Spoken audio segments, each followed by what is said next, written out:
Okay. Well, anyway. Well, to start with, I was. It occurred to me recently that we haven't done anything with experience points at all in our Hmm. enthusiasm for the fiction. So I've decided that you have 11 experience points based on Okay. 5 for a combat encounter, 3 for a non-combat session. Uh, the official rule is I am supposed to judge how good you are as role players or possibly people. I don't know. It's one of those games. But this seems in line with what the expectations for how many experience points you should get are. So 11, I think. 11. And you've been knocking around base for a while, so if you want to go ahead and think about how you would spend those, we can look at that for a couple minutes. Okay. Do they? Is it the same? So Is it just the same as buying the originals? So for skills, it's the same. For increasing attributes, it's much more expensive. Like punishingly expensive, I think is the correct word. But skills are exactly alike. You can get a whole new skill for 1 point. Like if you feel like you've got some gaps in your skill set for what you want your character to be like as a competent pilot, you could round them out, or you could go harder on some of your existing skills. Okay.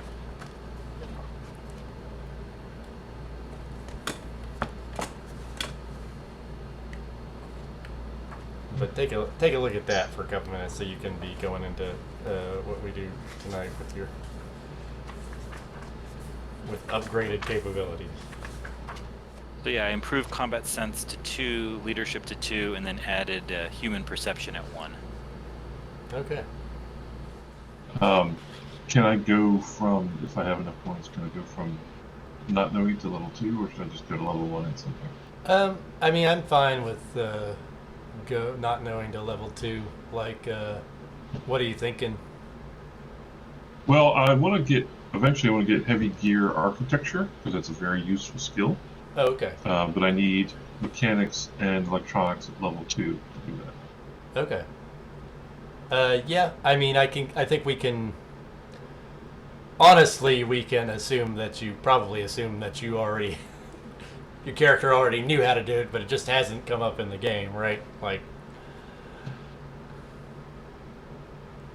Actually, I probably can't do that because electronics is a complex skill. So at least I can get my way towards it. Okay, so I do have like I did sketch out like a combat mission, but there's some staging involved, so there's probably going to be a couple of scenes. I'm just like trying to work. I'm still working out my process with this game. Like again, the thing with your characters being in the military, it's like you sort of go where you're told to go unless you were to suddenly decide that your character is going to go rogue and drive off into the wilderness. But so far, it doesn't seem like you're inclined to do that. So there'll be some, over the course of the game, I'm sure there'll be some like, well, you go here because you're told to, and then a little bit happens, and then you go here because you're told to, and so, we're trying to. It's all like I'm trying to build the situation to make the encounter make sense and have context, and hopefully that'll work well. Anyway, so I think we'll start by seeing you, like all of your gears in columns. So like in the dark of the early morning, like the entire third section is rolling out on this main highway going north out of Masada and out of that area. And you were woken up early by Crusher woke you up early, and said garage in 10 minutes. This isn't just a patrol. And then on your way, like while you were getting your gears ready, he told you that what he knows is that this has something to do with striking at that. This has something to do with an operation against that smuggling ring that that you discovered part of at Tobin, and we're gonna link up with some. We're supposed to rendezvous with some Northern Guard command elements at Cliffs of Ascension. So something big is going on, and I'm not sure what, but soldiers got to do what they got to do. So let's roll out. And then so we see you rolling down this highway, and Crusher is like waving trucks to pass you, as kicking up dust in the glare of your running lights as you go on. And as the sun gradually rises, you hit this T intersection around Welcome, and a column of Northern Guard vehicles pulls onto that aren't assigned, that aren't part of the Blue Angels assignment, pull onto the highway ahead of you, and you see like a troop carrier, a command and control vehicle with like satellites and antennas sticking out off it, and a couple of like utility trucks following behind it, and I think someone says Fleas comes on the radio and says, there go the big shots. Wonder what this is going to be all about. And sometime around like this time, while you're on the way up there, I think it would probably be worth noting that you do all have that new map telemetry on your heads-up displays, and so you will notice that the Tovin homestead is no go now, even though you're not heading in that direction. Right.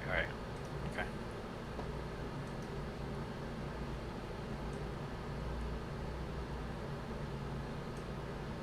And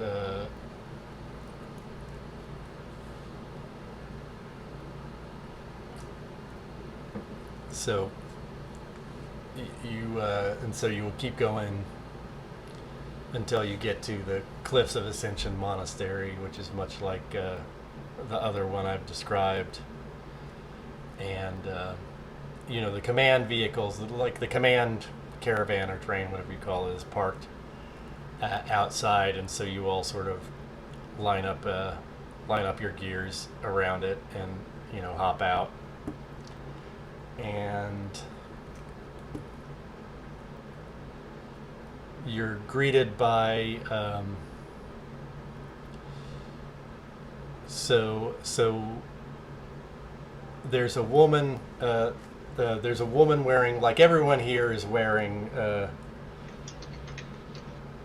light infantry body armor, but one woman, like a small slim woman with her hair tied back in a neat bun, she's an officer. You kind of instinctively get the feeling that she's not a ground pounder, like the rest of these, like a lot of the rest of these guys are. But she's sort of giving orders to people to unload some equipment from the truck. And as you all sort of, all the pilots sort of come up on this scene, she turns and says, morning Blue Angels. I'm Major Biraset. And I'm in command of this operation. Now, you've received part of your briefing, but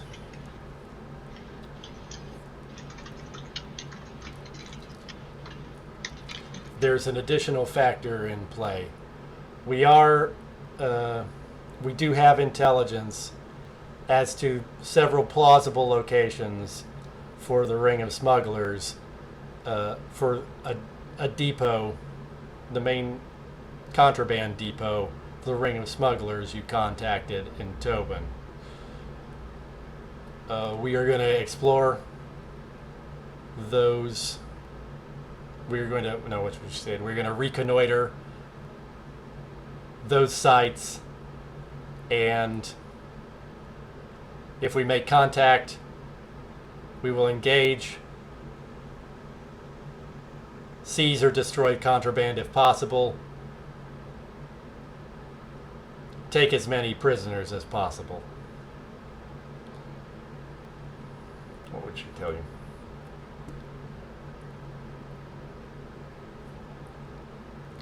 The additional factor in play, and I stress that I can only tell you on a need-to-know basis, but a Northern Guard electronic asset was stolen from an experimental lab in Seshu recently, and we have reason to believe that the thief in question may be connected with these smugglers. So, that being the case, before we roll out, we've got some equipment to change your loadout, and so some of the workers, like she's got some support personnel with her, and they sort of are heading towards the gears with like roll dollies and stuff. With they've got. She'll now explain. We're going to fit you with electromagnetic jammer shaped charges, and we will need to, and I am going to tap the gears. We're going to install a tap on I guess this would be an evolved. They probably only do it on the squad leaders. Each squad leader's gear. We're going to install a tap on your gear's sensors so that I can monitor your sensor input during the operation. I will be following you. You'll fan out. She explains this search pattern that the three squads are gonna fan out, and the command vehicle and its escort will be following at a about 10-kilometer distance. And it has a pretty powerful communication suite, so she's just going to be in communication with all of the squads. And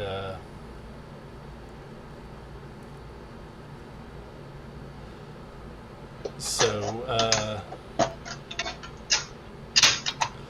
she says, squad leaders, if you have any further questions while we're working, feel free to approach me. I will, as I said, I will tell you what I can. This is a very sensitive situation, so if some things need to know, I'll tell you when you need to know. We've got a little time while support, makes the necessary modifications. So take a load off. We've got coffee in the command vehicle.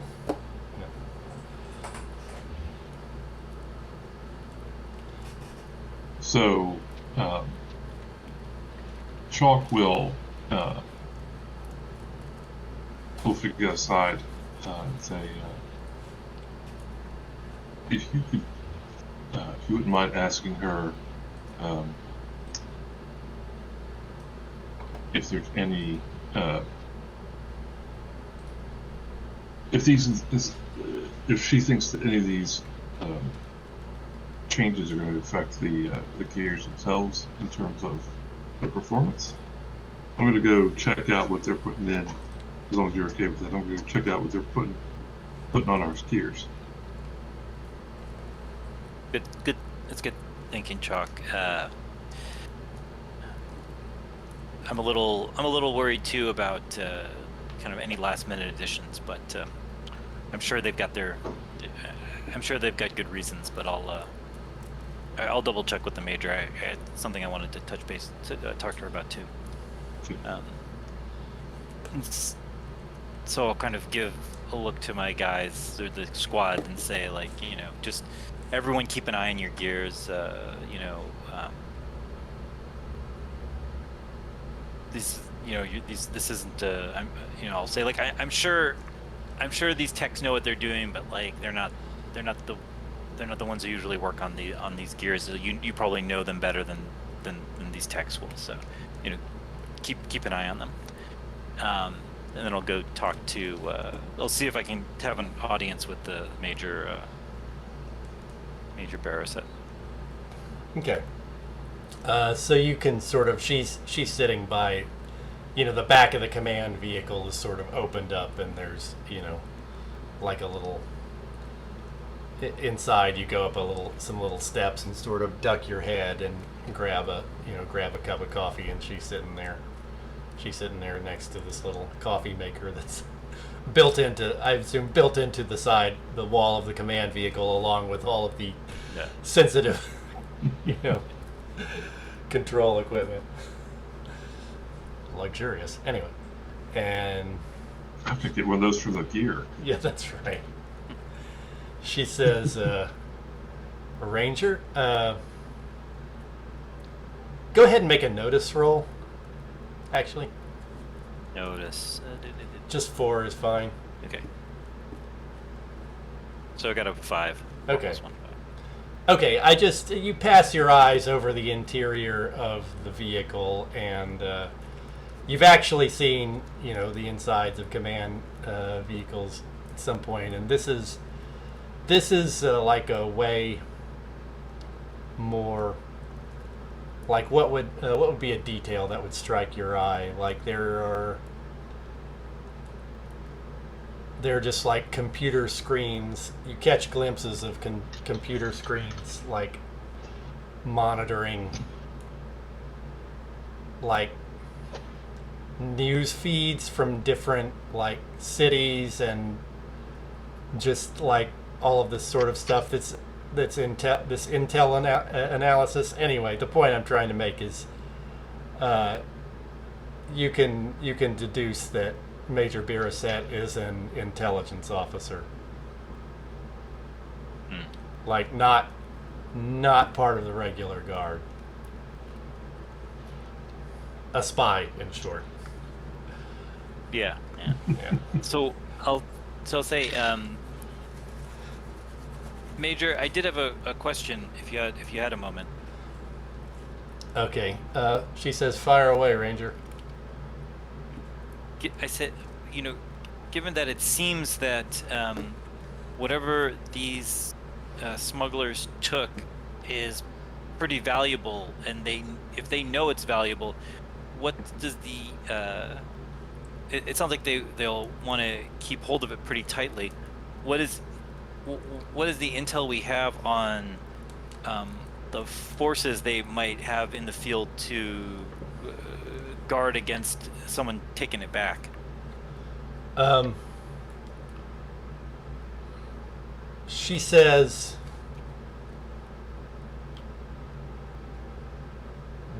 "We expect." This is weird. It's weird that I didn't even think about this part.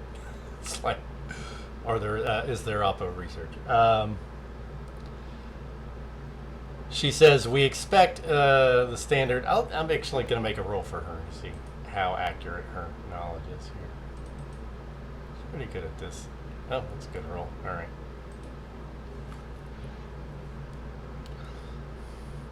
She says, "Well, opposition research is always uncertain. Wait, is that a corporate term? Anyway. I'm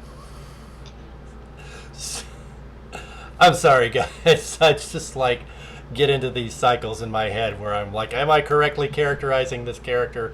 Anyway, what she tells you that is relevant is we expect the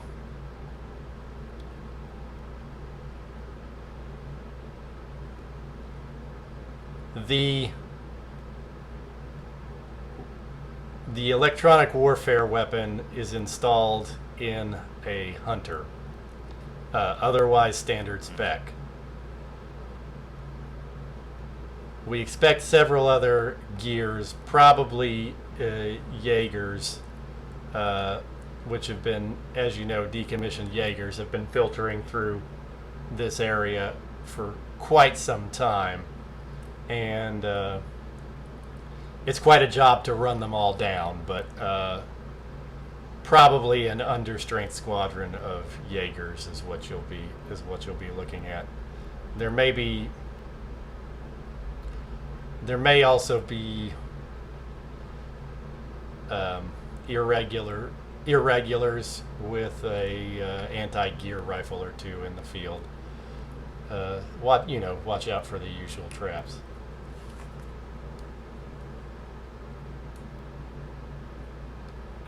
Thank you, Major. We've run up against some of these Jaegers recently, and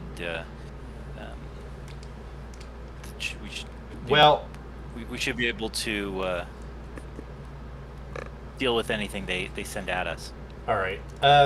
She turns back to her screens, but then says, "Oh, just a second, Ranger. Don't be so sure that these Jaeger pilots are the same." Are the same, what would she say, yokels that you fought at Tobin Homestead. There are disaffected veterans in this organization, and so you might be up against some knowledgeable pilots.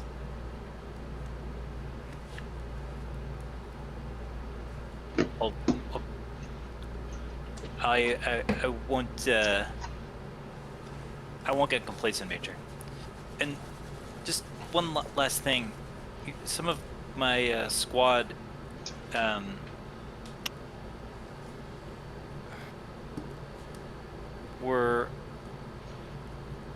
had some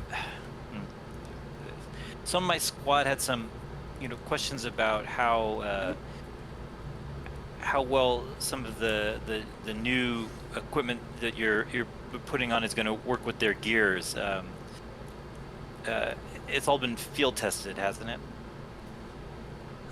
All right. She says, "We're not amateurs, Ranger. Nothing we install is going to affect the performance of your gears."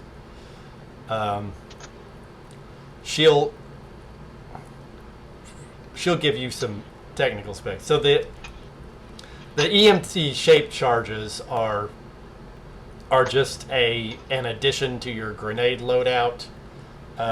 You'll have 2 apiece, but they are magnetically clamp. They are magnetic clamp on. I guess they're not a pulse. It's not a pulse. It's more of a sustained jammer, and it's a melee weapon. You have to actually get in and clamp it on.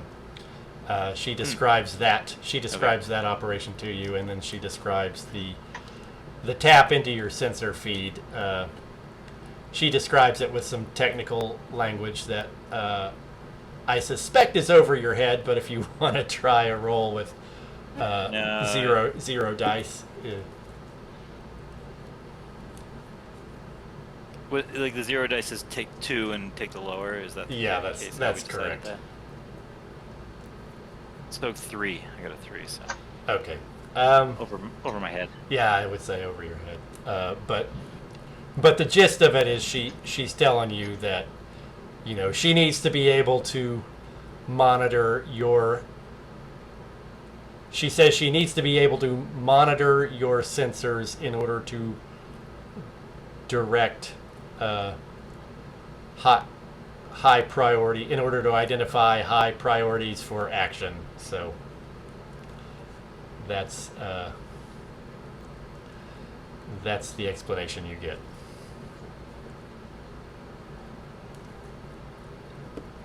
And thank you, Major. And then we can. Oh, go ahead. Well, I'll go back to the squad, and I'll go to Chalk and say, it seems like they know what they're doing, but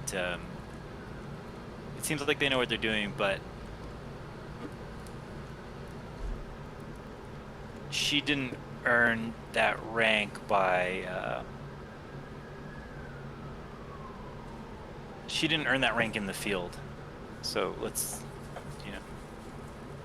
double check everything. Gotcha. Okay.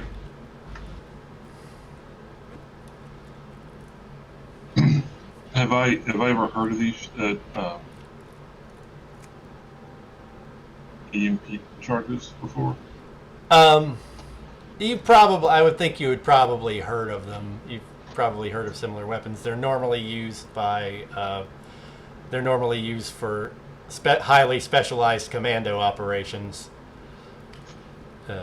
Targeting equipment in the, bases and things like that. Almost never carried by, general purpose, gear squads.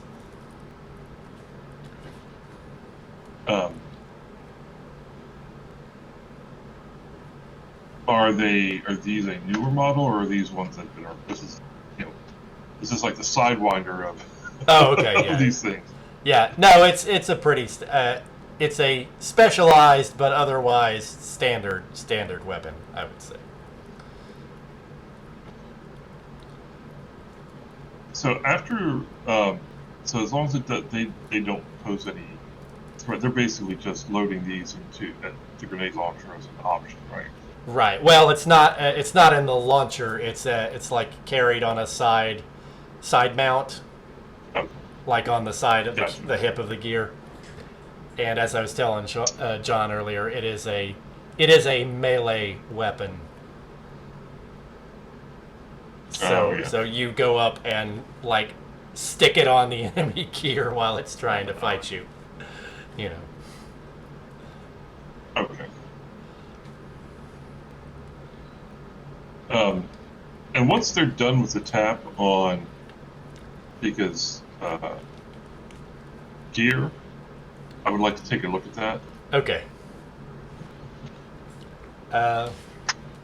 This could be a fun thing. So you have electronics now, right? Yep. And let me look at the skill list real quick.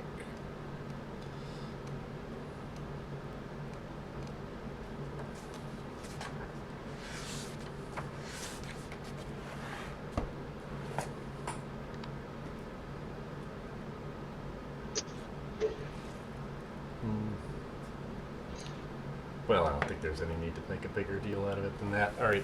Yeah, you can, like, after the technicians finish their work and step away, I think as a little character note, I'll throw in, as you were walking towards,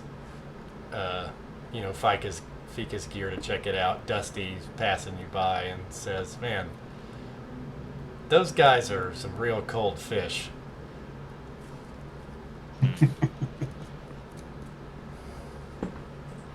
And just wanders off to maybe take advantage of the coffee offer. Anyway, so you'll go ahead and hop in, Fika's cockpit.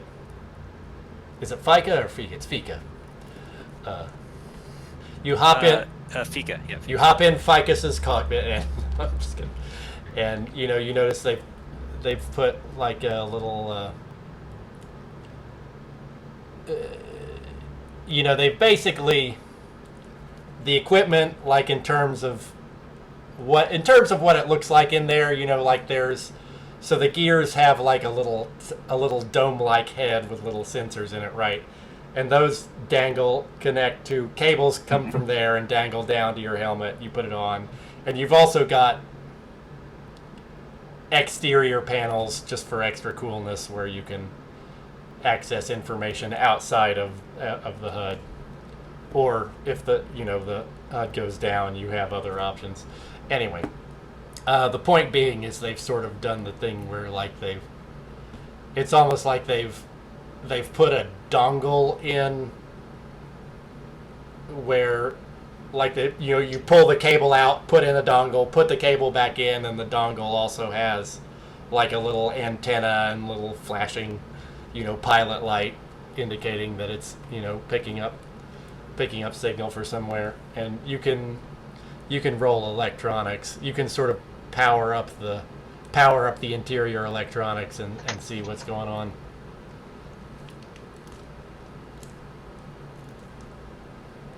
So I should give it a roll? Yeah, go ahead and roll. So 5 total.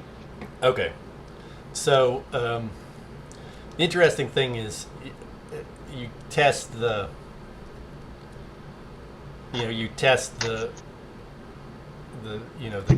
gate or whatever. Just making up electronics terms. And what you find out basically is that it is picking up the sensor input and sending it to the command vehicle. It's also picking up like detailed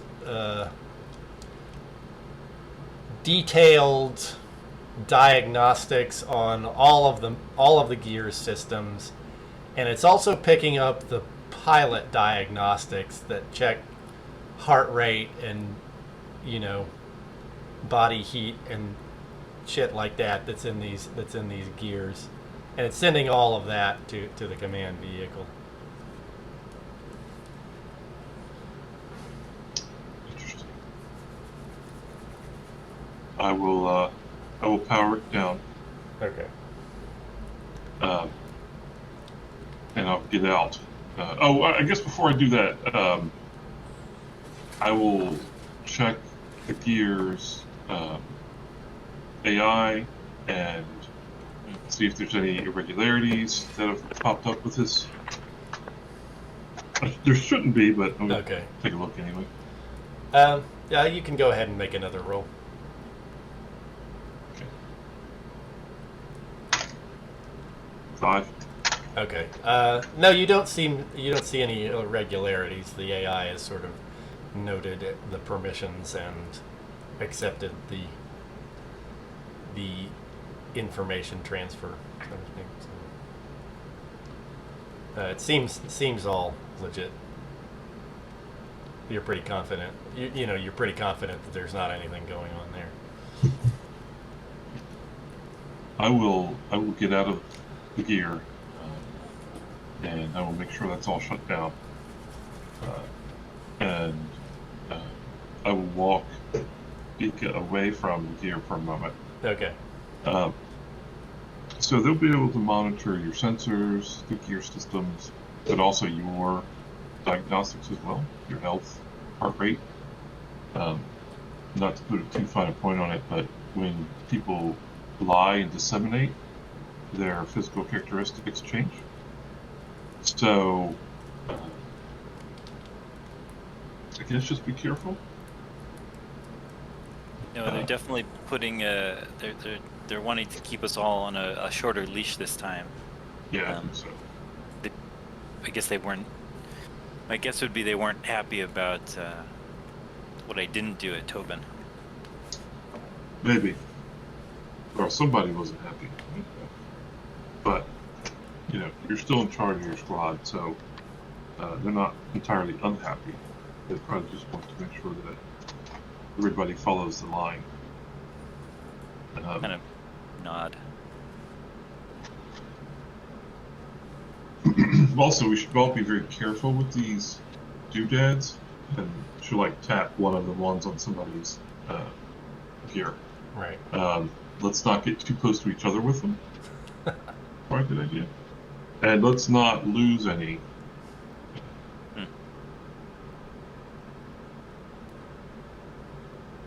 Otherwise, we could all end up having a bad day. A good reminder. Good point.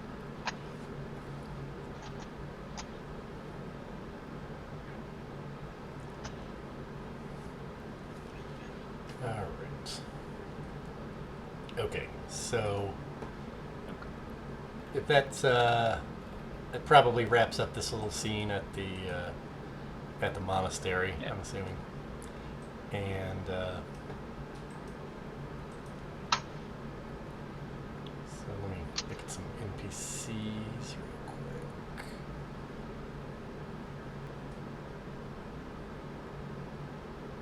Okay. So having done all that, you you hit the road again, and the sun's starting to come up, and you're actually going, or more accurately, after a little going farther the road a little ways, you go off the road, and you start kind of going into unknown territory, well into the no-go zones marked on your telemetry. Like you're, as your gears start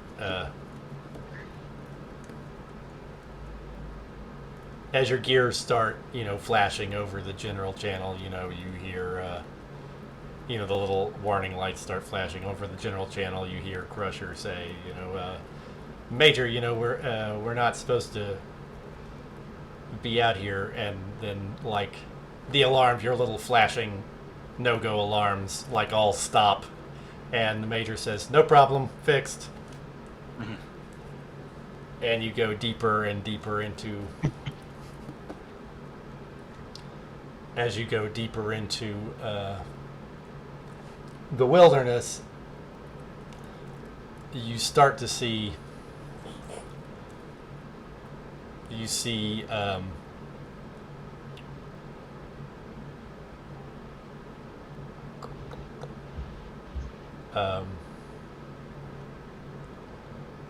on sort of like one of the ridges far to the west, you sort of see like bogies are popping up on your screen. And the Major cuts in to say, those are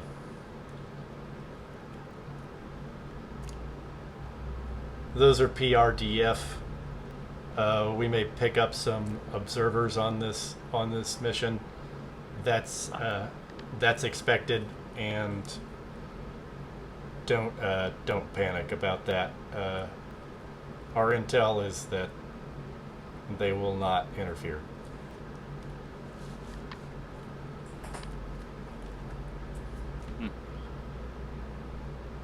And I forget if like there's a way on like the heads-up display. Oh, I guess I probably can't let, because I'm being watched, so I can't like say something to Chalk on like some some kind of I can't get a message out that what my thoughts about that are. So there is something you could do, which is, if you want, I don't know exactly what this role would be, but you could just pull up ahead of Chalk so that your visual, well, you don't have visual, okay. So you're well ahead of the command line, so they don't actually have visual contact with the squad. So you could flash your running lights in Morse code. Well, they might be. You could actually do hand signals with your gear in sign language. It's probably what you would do. If you want to have a conversation like that, or just rap on Chalk's chassis. Ting, ting, ting, ting, ting, ting. Yeah. Oh, I think something like A variety of fun options. I think maybe just some like I guess with the heavy gear there's some body language with it that I'll kind of as we're moving. Oh, are we in the sorry? Wait, are we in the gear form or are we in the? Did you say we were rolling out? You're rolling. Yeah, you're still rolling. Well. Okay. That's a good question. I mean, once you get off-road, you'll be rolling as much as you can, but you may have to switch to walking to go over ridges and things like that as you sort of follow your track. And you're fanning out now, so you're the three squads, so separated to different search areas. Okay. It could be that Barnaby's squad will find the smugglers, and you won't do anything. Just kidding. We all know what's happening. But anyway, I'm sorry. Go ahead. Well, I mean, we could go see. Yeah. Go ahead. See Barnaby's butt, and they get attacked. Go ahead and continue with your thought, John. I'm sorry. Well, no, I guess I think she probably. I think what I'll do though is I think she thinks like, oh, I'd like to. I mean, if we get a thought balloon, this is the manga. You know, she's like, I'd like. Oh, I wonder what. You know, it's like, they're watching me. Otherwise, I'd like to say something or something. You know. Okay. But I'll keep quiet. Okay. Just kind of go on. But so as you're sort of moving through your search area. Like just all of a sudden, all of your screens and monitors start to go nuts, and they're just like, it's like they're showing these images like they're flicking through rapid fire, flicking through channels on a television set, just flashing these different images at you. And as you hear like cutting through, like you hear like heavy static on the open radio channel, and through that you hear the major's voice saying, Alpha, you've got contact. And as she says that, so Chalk, when you were at the very tail end of the War of the Alliance, one of the senior members of your squad was a guy named Weeds, who got severely wounded in one of the last actions of the war, and he lost his arm and was heavily scarred. And while he was in the hospital, a TV crew showed up to interview survivors, and they interviewed him, and that interview is on your monitor right now, and you see him and you know that this was only like a few hours before he died in the hospital.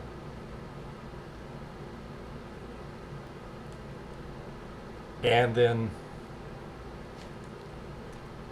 wow. Fika, your monitor starts showing you it looks like a press conference with an officer of the PRDF describing in a congratulatory tone the capture of 2 dissident members of the Badlands Revolutionary Front at Tobin Homestead shortly after an action there involving the Northern Guard stationed at Masada. And then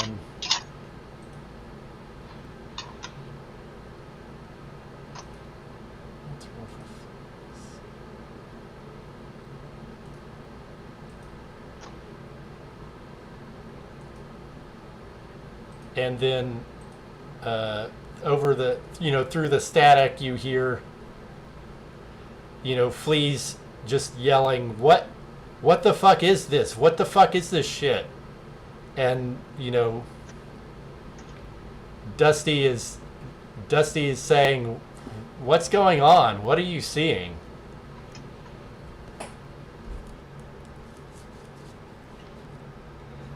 And the major says through the static, the major says, I'm working on countermeasures. Keep heading into the search area. Regardless of what's happening, we have to engage. And so, with that, I think we will see. We will go ahead and go to the Owlbear Rodeo and pull up a situation map here. So, on this map, you will be entering from the bottom right. And sort of, let me grab a pointer, sort of anywhere from in this flat area that's on the, is this pointer visible? Yeah. Okay. So anywhere along that is where you can sort of enter. I'll just draw a little line. Where do you want me at, John? Do you want me on the end, or do you want me close by? Yeah, I was thinking that someone should be like moving up north onto that big ridge to kind of get, I guess, a good scope on the widest range of everything, and then meanwhile. The rest of us could just move kind of from where I am west onto those hills kind of right in front of us, and kind of go from there. So while you're all coming out onto the board, you're getting communications from the major, and the static is cleared up a little, and your screens have stopped going haywire briefly, and the major says, "Okay, I found a clear channel. I'm going to try to keep this secure as long as I can, but this is going to be difficult. So take advantage of opportunities while you can. Opportunities to communicate while you can," she says. So go ahead and Chalk, before you get underway, go ahead and make a notice roll for me. Okay. Notice, that's where I have 20 dice, right?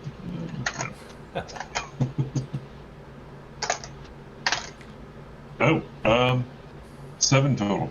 Oh, well, that is good. All right. Well, you see a flash of metal.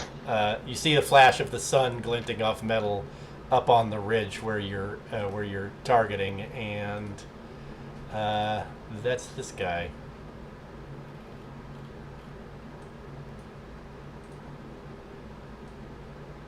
Be facing that way. He is actually lying prone like an infantry soldier on that ridge, sort of gun ready, kind of covering. He should be able to cover. Where's my? There we go. Kind of these lines of sight here with fire, and Okay. his fire range is same. It's basically the same autocannon as yours, so it's like eight hexes is long range, and beyond that is extreme range. So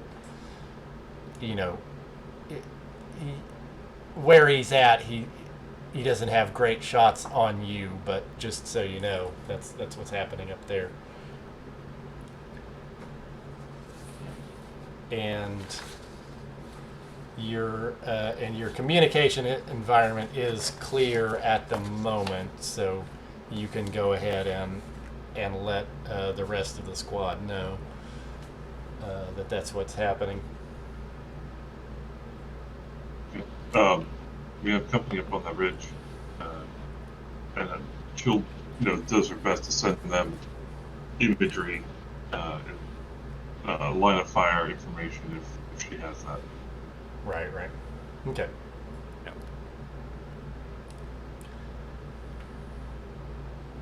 And so let's do the start of fight procedures.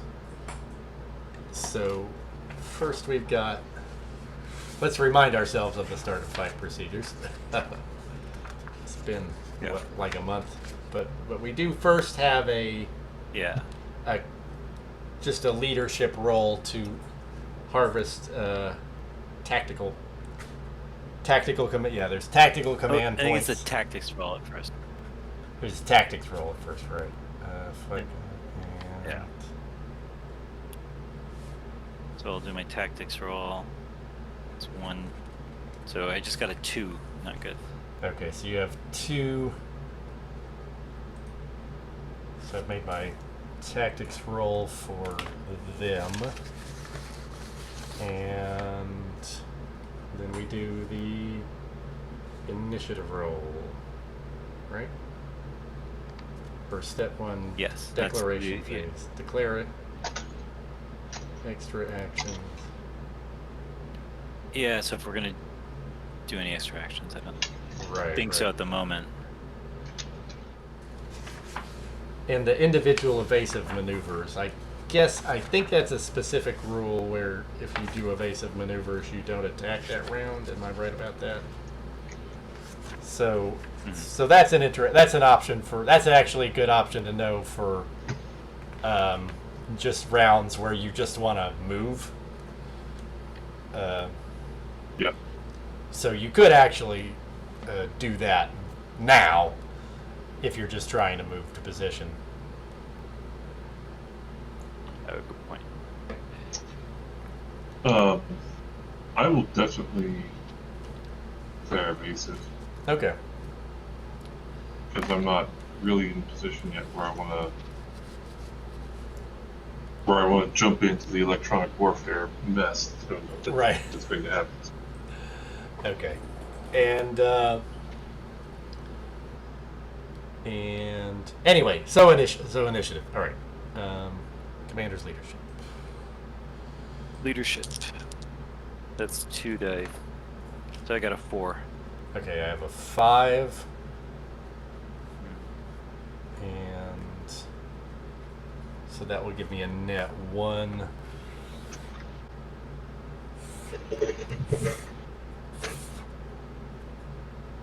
Net 1 for this round.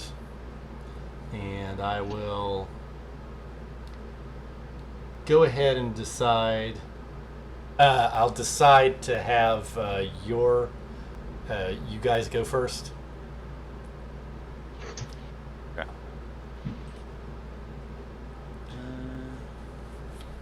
And so on the map. Oh wait, are we all the same combat group? Yeah, you're all the same combat group. It would have to be like two. It'd have to be like 2 squads to have 2 different combat groups. That's my understanding, anyway.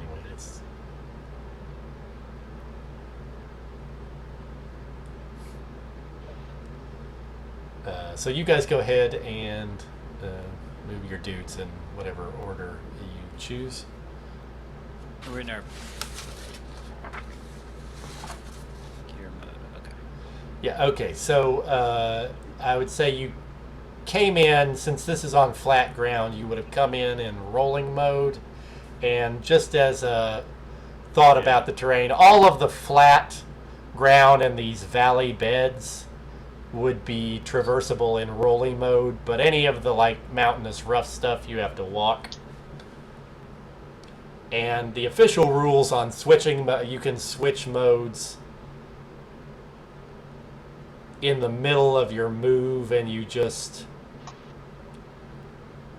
take. It's kind of like if you switch from walking to rolling, you just subtract the hexes you walked it from how much you can roll. If you switch from rolling to walking, same deal, except you might have already walked more. You might have already rolled more than you can walk, so you might have to just stop where you are and walk. Anyway, we'll look into that closer on a case-by-case basis as we need to, but just to give you a heads up on what the general concept is. So I guess then we'll say Dusty and Stitch are gonna kind of roll forward, make their way towards where I wanted them to go. So 1, 2, 3, 4, 5, 6. So it looks like he's able to get there without just in rolling mode. Like that's a straight path, right? That makes sense. Yeah, correct. 1, 2, 3, 4, 5. And then Stitch will get up to here, and then we'll switch to walker mode, but doesn't have any more space to go. Okay, and regardless, and remember also that at the end of your turn, if you used all of your combat speed movement, you can choose to switch to top speed at the end of your turn. Your call. And once I don't think either of them will, because they want to switch modes. Right.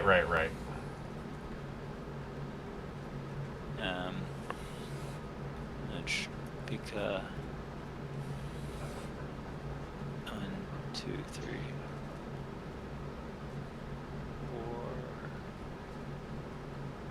4. I guess that's where the ridge starts. So if you go up to here in walking mode. 1, 2, 3. Fleas will move over here just in walking mode. Okay. Chalk will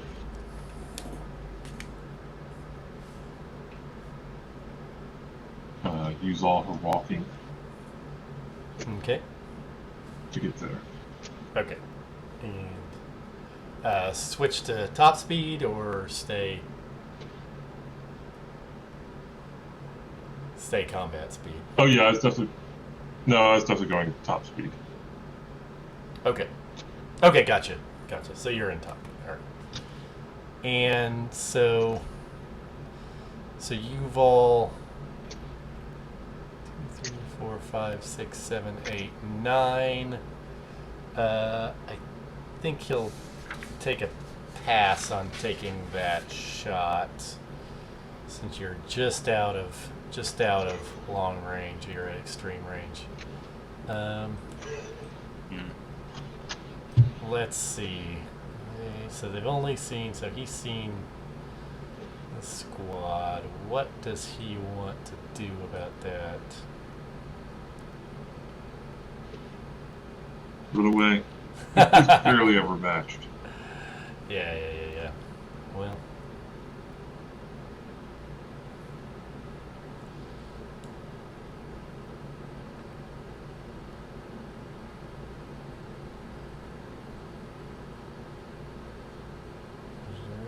Place. No, okay.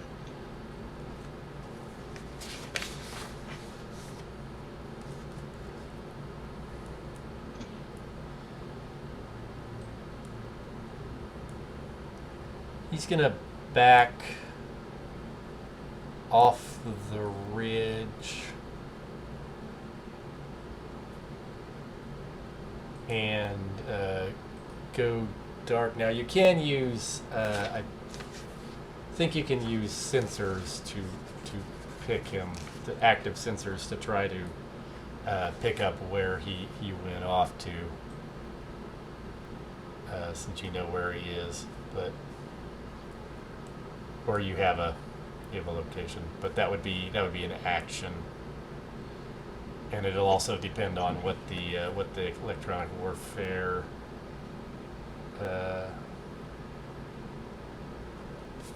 environment looks like. I had a separate page for that. There it is. Because we'll go ahead and make some rolls now.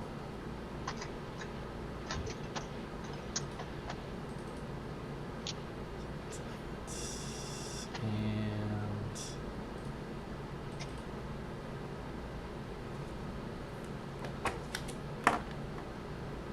so as they're acting, as you're sort of starting to come up, your screens are shorting again, and your communications are getting choppy. So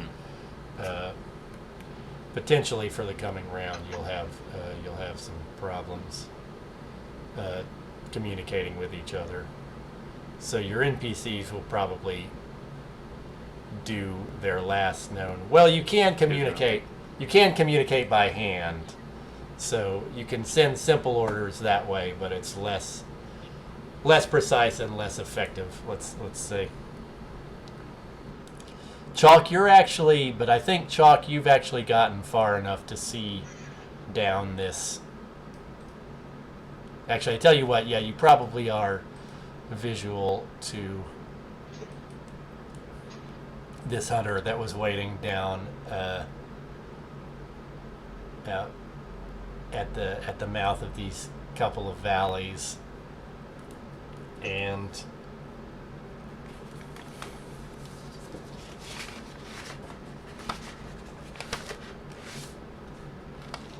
you're actually going to be hailed by that hunter. Okay. And the little, in the cartoon, his little face, with his helmet appears on your screen, and he says, Right. well, if it isn't Chalk, the famous hard case, and you actually recognize him, this is one of the other pilots from your squad in the war, Daiso Grivies, aka Farm Boy. And he says, fancy seeing you with the, rolling out in a Blue Angels gear, the woman who believes in nothing.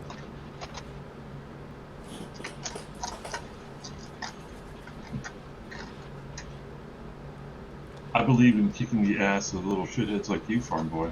Alright.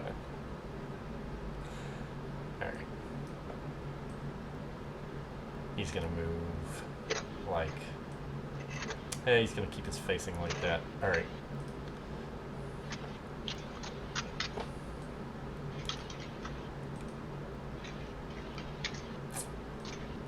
I think...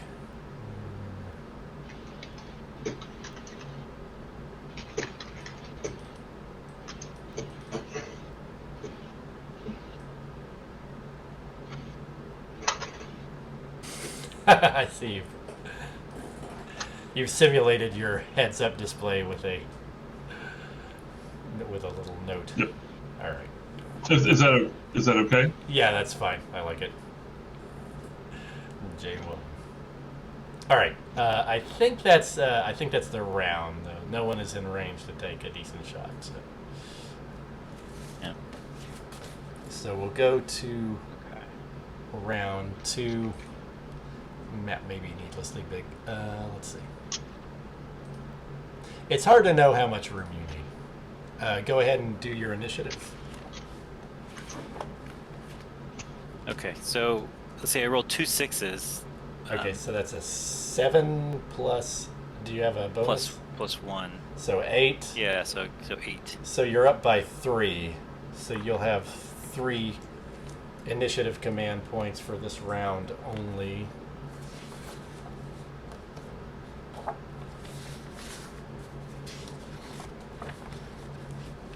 And you will decide whether they move first or you move first.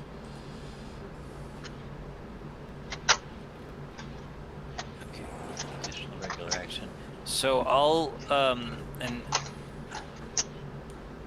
So we might as well use those 3 points for extra actions because they're Right. going to go away. Mhm. They're going to go away. So we'll give, let's say, If you want, maybe put pick a color circle that's not red, and put a green circle or a blue circle maybe around anyone who you're giving an action point, who you're giving an extra action. That is. give that, and I'll give 1 to Stitch. So we'll all get Stitch, Beacon, and Chalk will get extra actions. Okay. And let's see, I said they won. And then yeah, so I'll let those guys go first. I'll let the other side go first. No, they won. No, you won. Wait, no, You won. We won. Yeah, Yeah. That's just what we were talking about. All right, they go first. Right. Let's see. Still not quite in engagement range.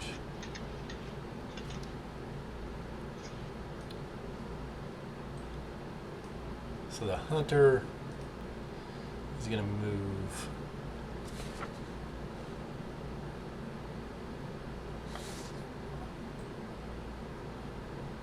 Well, I think when he goes over this ridge, he goes out of direct line of sight of anyone. So purple will be old contacts. Yellow will be current. Okay. Exciting.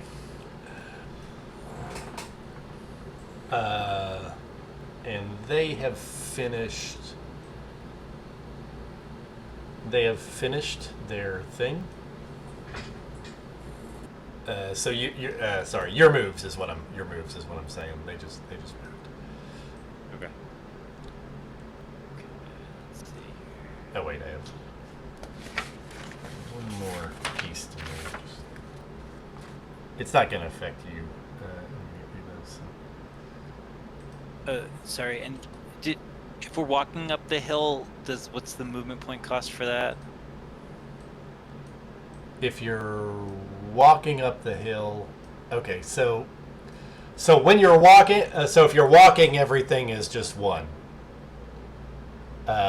There's no particular cost for walking up or down. Just to keep things convenient. It's just the rolling is 1 on the flat surface, but you get more movement points. But it's 2 on the hills. Walking is 1 on the hills, which works out to walking is more efficient on the hills. If so, for the people taking 2 actions, we can just kind of move them and then move them right again. Is that right? I don't know if I don't think moving is an action per se. I think you just move. But you could use the action to do active sensor checks, like detection checks. Although the ECM, the current ECM environment is pretty hostile.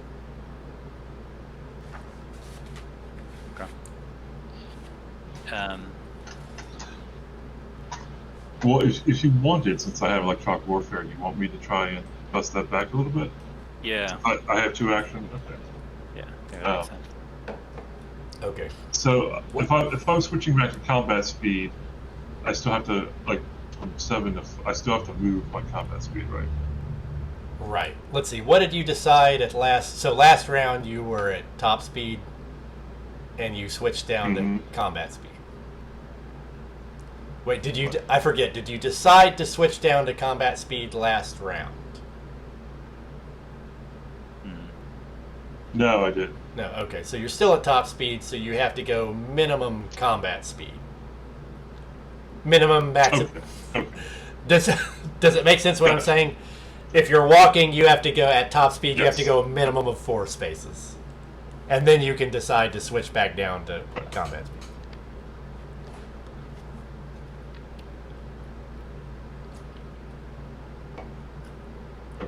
Okay. go there. Okay. And then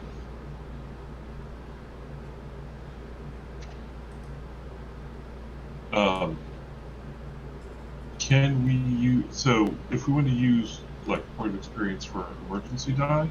Oh yeah, that's right. That whole thing. Yes, you could do that. That's So is it still you roll and you take the best result? it's still you roll and take the best result, but remember if you get multiple sixes, then you get like each extra 6 adds a +1. So that's sort of like fishing for sixes is one reason you might use a bunch of emergency dice on the roll. I don't know if you want to use a bunch, but that's what you would do, as far as I can tell. Okay, I will use 1. Okay. And so does that get you to... I forget if you bumped up your electronic warfare or not. No, not yet. So it's a total of 2 dice. I mean, it's 1 die plus the emergency die. Right. And do you have an attribute bonus on this, or I have a 1 on that. you have a +1 on that? Okay. You could get it. I got a 6 and a 5, so it's 6 plus 1 for 7. So you got a 7. However, that's actually 1 short of what you need to bust this ECM, which is rated at 8. Oof. But that will give you sort of some insight into, like, you're up against something. You're like, your AI is running, these programs to try to break through these sensor, walls, and you're up against something that's very advanced and not human, right? Like a very advanced AI Right. is behind this. Like nothing you've seen before. You I actually want 1. you actually may have prior knowledge through rumors of what this is about. Go ahead and roll your teaching, just to give you, another use for your teaching. You may roll a teaching roll and see if you've had prior contact with this. So 4 is the highest, and I got a +1, so 5. Okay, so 5. So I think you were in that case you were briefly assigned to Sethith for a project. This is kind of just background information, but I don't know, it's kind of fun. You were briefly assigned to a machine learning project where you were monitoring a very primitive, like, algorithmic machine learning AI that was gathering a lot of information from different places. The name of the project was Autonomous Neurally Guided Interface Entity.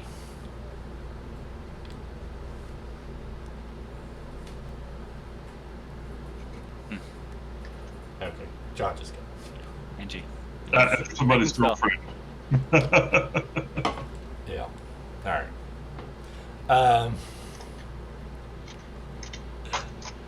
So that's what you can get out of that. So you're so it's still suppressed. That was an extremely good roll, though. It's just this is intense opposition. Well, that tells us. Yeah. Yeah. I will try, I guess, an active sensor suite for my second action. Okay. Oh, did I? I don't add anything for my sensors to that other roll, do I? I don't believe so. Your sensors should be 0. If you recall, the first number is the bonus, and then the second number is the number of kilometers you can detect. So. Right. Note to squad leader, I want to upgrade my hunter when we get back. That is actually a good idea. Oh yeah. Yeah. Better sensors. We could do some of that. This is round 2. Actually, Okay. You still, so that was only one you were about to do an active sensor sweep. Before you do an active sensor sweep, let me go ahead and roll for, my little chart is not great, but the major bureau set does have an action this round, and so she'll interrupt. I don't know how legal this is, but just for the purposes of this scenario, she'll interrupt you before you try your active sensor sweep. Yeah, oh well, never mind. She couldn't break through it either, so she has a better setup than you do, but still very difficult. And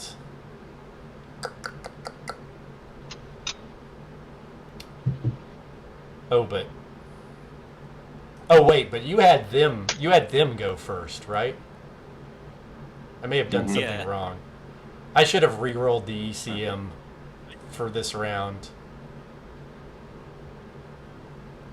Okay, I was incorrect. So I should have re-rolled the ECM for this round prior to you making that roll. And so when I re-rolled, it is actually a 7. So you do actually break through the electronic. So you still have that information on what you're up against, but you do actually break through that ECM enough that you can make your active sensor roll and sweep. Okay, so I rolled a. And let's look at this. So 7 total. Okay, sensor bonus, range modifier, so that's fine. Target sensor. So this should be fine. I don't equal the target's concealment value minus the defender. Okay. This is a bit of a variant on. I'll tell you a little more about it in a minute, but you do get an active sensor ping on Jaeger C again, so he's right there. Oh. I am improvising a little on the fly. The rules for active sensor mainly have to do with trees, like concealment and smoke and stuff. So seeing them over a mountain is like a different case, but it seems reasonable for super science fiction robots to be able to do that. So I'm improvising a little. Anyway. And he is kind of on the low end. Yeah. Almost in that anyway. Correct. Do I have communication back then? You do currently have communication. Yes. Okay, so I will just say I'll transmit Jaguar 1's Jaguar C location. Mm-hmm. The Jag is on the left, it's lower down the slope, and there's a hunter out there, piloted by a real expert. And he just slid towards your left flank a little bit over the big ridge. So, tell who's down there? Oh yeah, Dusty and Stitch. Watch your left. Okay. Copy that, Chalk. Roger.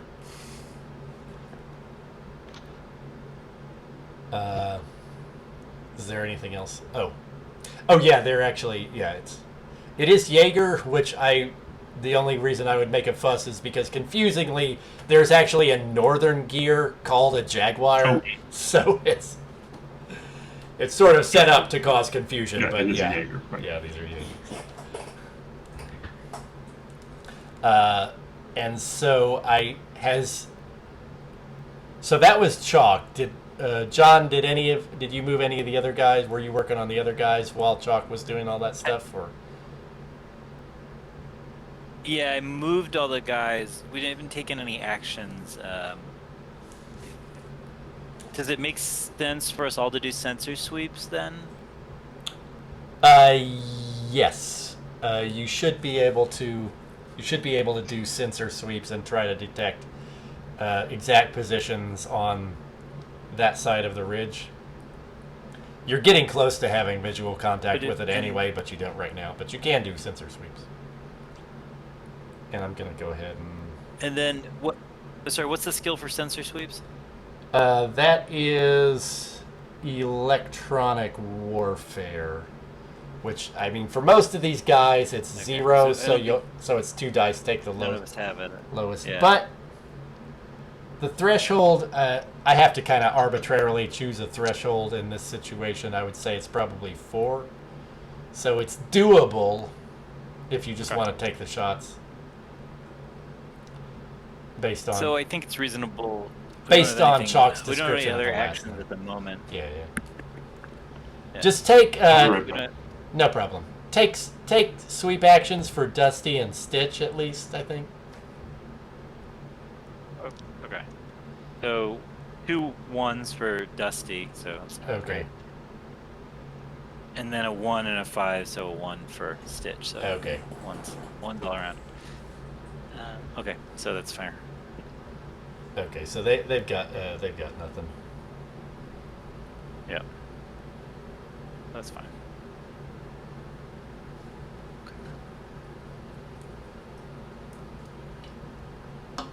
I'm gonna. I grab think the actually I think first probably roll. with that no problem. With that double 1, I think probably Dusty discharges his weapon at something over on that other ridge and just, is shooting at nothing. Freaks out. Yeah. A little twitchy. Yeah. Calm down, Dusty. Okay. Anyway, I'm sorry. Where were we? So that was round 2, and had everyone. That was round 2. Yeah. Oh, you were going to do an active? You were going to do actives for? Oh no, you did, and they failed, and then Dusty. We did them, and they lost. They didn't Yeah. do well. Yeah. They didn't- So I don't know if you were you there when I said Dusty discharged his weapon at a random rock, Sean.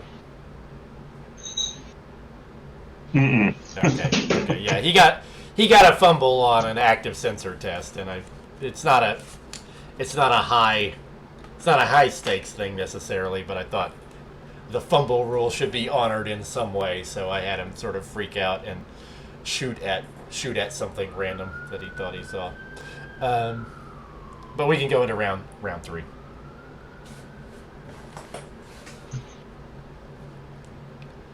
All right, so back to initiative.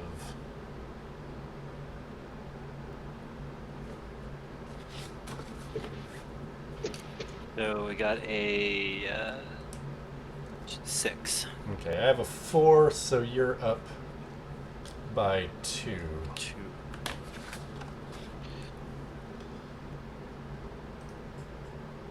Two initiative points. Okay. So, but now that we're getting closer.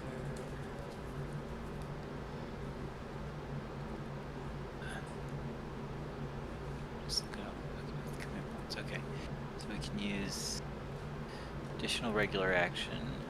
Well, right. So now that you Plus have 2 modifier. Activating out of sequence. yeah.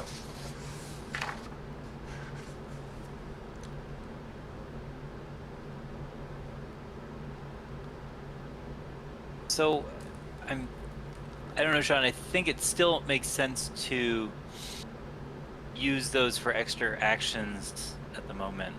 So, I agree. Yeah. let's. I want to keep we have 2, so I'll keep. Maybe you have 1 extra action, and then leave Stitch with another extra action. I'll take away my extra action.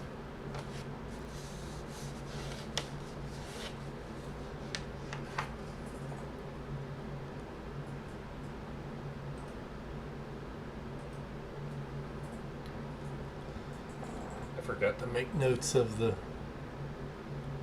last recorded speed of these guys. I did on Right. did it on these guys. My guys are all 4s. Okay.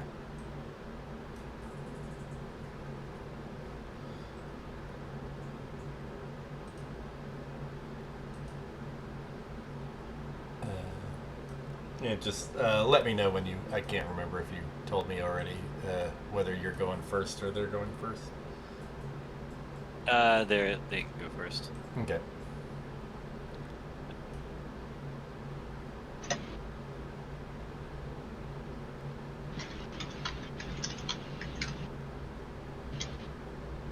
All right. So.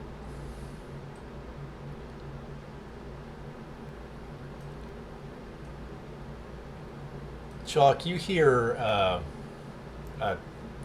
sounds like a truck or some sort of vehicle in the distance. It's about a kilometer away, you think. Using your gear's sensor analysis, data analysis, heads up display thingy. So there. So. Do I hear it to the west, to the north? Sorry, to the west. West. What are we gonna do? If only this could be a white grid. Yeah. It doesn't let you control the color of the grid.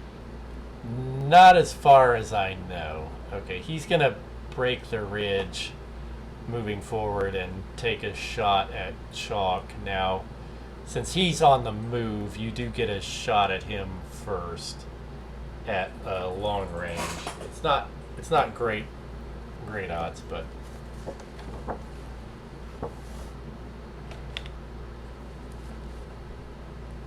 Is he going to be at long range when he shoots? yeah, correct. He's only moving the 4 spaces, so this is good. He's at combat speed. It's going to be long range for both weapons, I think.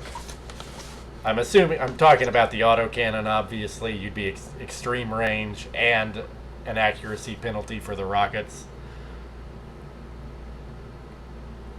Yeah. All right, so yeah, I will.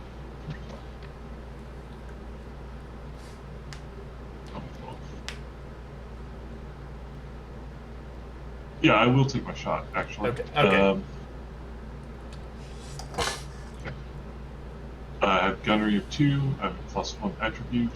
I'm going to go rapid fire. Oh, that increases damage, right? It doesn't increase. Yeah, rapid fire increases damage. You could do it. I'm still going to do that. So he's going to roll his piloting and maneuver bonus. He moved 4. I got a 6. So he's only at 3. Okay, so that's with the -2 for long range. Yeah. Okay. No, I'm sorry. So that's so 4. Yeah. 4. Okay, so you do get 1 point. So base damage is on the autocannon Is 8. 8. So I think that's going to bounce off his hull.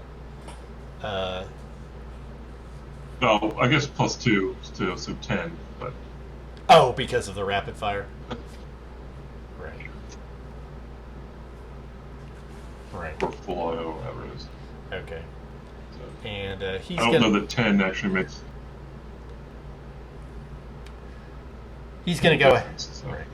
He's gonna go ahead and fire back. Go ahead and roll your defense, but almost anything will survive this roll. So I am also 2 dice at +1 for my piloting. Yep, 6. Okay, so you're fine. You duck behind one of these many rocks as he fires shells at you, blasting up the dust around you, I guess. And that's gonna do it for them. So it's back to you.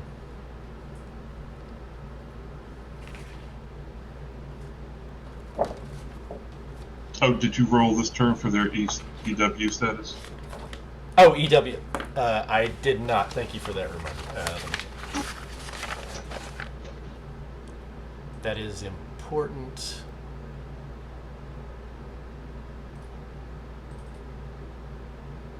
Okay. It is back up to 8. So that will take your communications offline, and that will, until you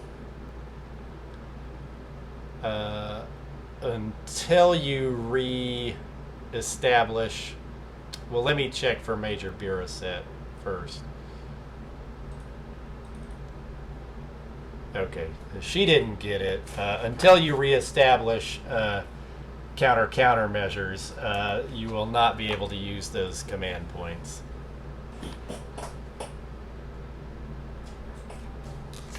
Or, well, yeah, I think you need to take an electronic, you would need to make an electronic warfare roll and succeed and match that 8 in order to be able to use those command points. So. And Chalk has used her your action to fire, her regular action to fire, so.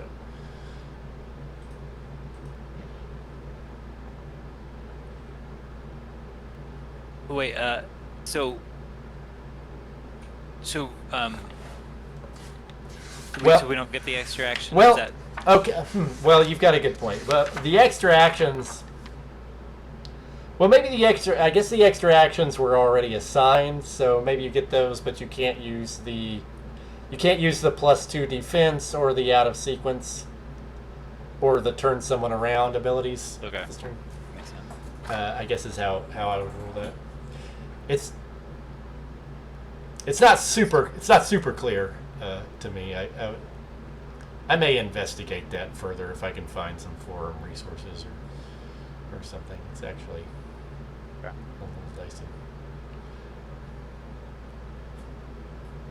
That makes sense. Okay. But so that's their side on round 3, and so you can go ahead. Okay. Let's see.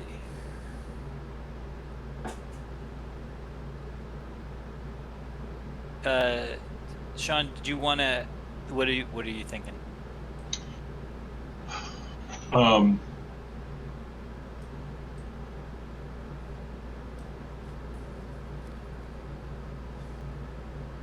I'd like to get behind and kill this guy next time. Yeah.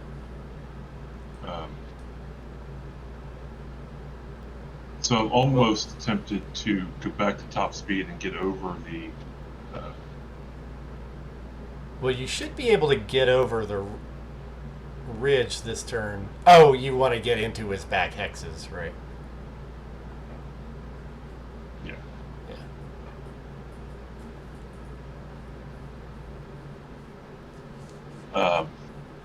Yeah. Or. No, I can I get to? Yeah. I'd like to get into his back hexes, yeah. Or at least I'd like to force him off the ridgeline. Okay, gotcha. I mean, it's your call. It's your call as to how to do what you're trying to do, obviously. This is actually a weird.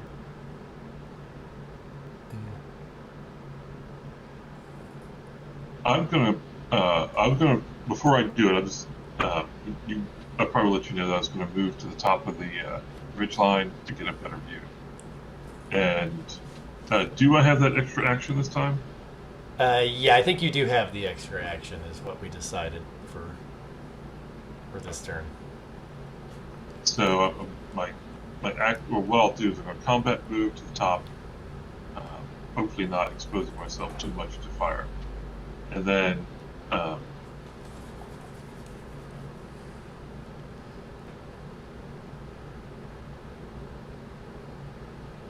Can firing be an extra action? Yeah, you can take another shot at this guy. That's probably what I'll do. Yeah. Okay. Do you want me to do that first, or do you want to? Yeah, let's maybe do that first, I guess. Gotta see what happens. It's not on his back. But it's all right. Yeah. At least it's a lot closer now. Okay. Yeah. Or. So the other side will spend a tactical point to give this guy a +2 defense.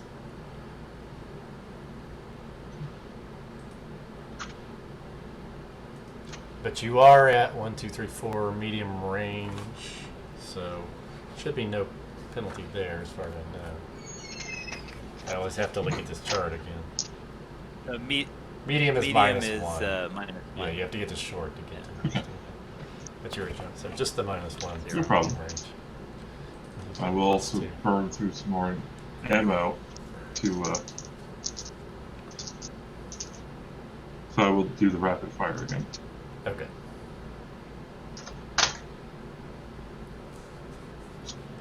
So total of 5. 5 minus 1 plus 1, so 5. Okay, he's got a 4. So once again, that's a success by 1 point, but that's not enough to get through armor on these guys. Correct? Correct, yeah. Yeah. All right. And so that's you, and then you've got your 4 other squad mates left. So we'll move Dusty. 2, 3, 4.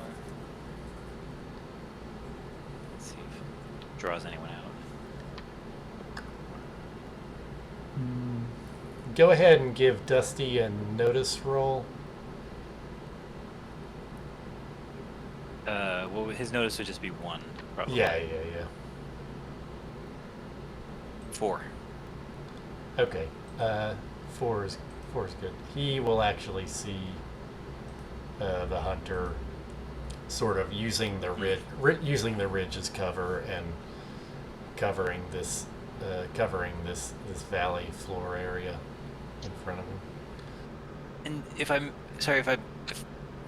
at combat speed, if a character's starting at combat speed, can they go to top speed? You have to decide top speed at the end of your previous turn, where you went combat speed. Okay. So. Okay. So I will. I'll move dish 1, 2, 3, 4. Okay.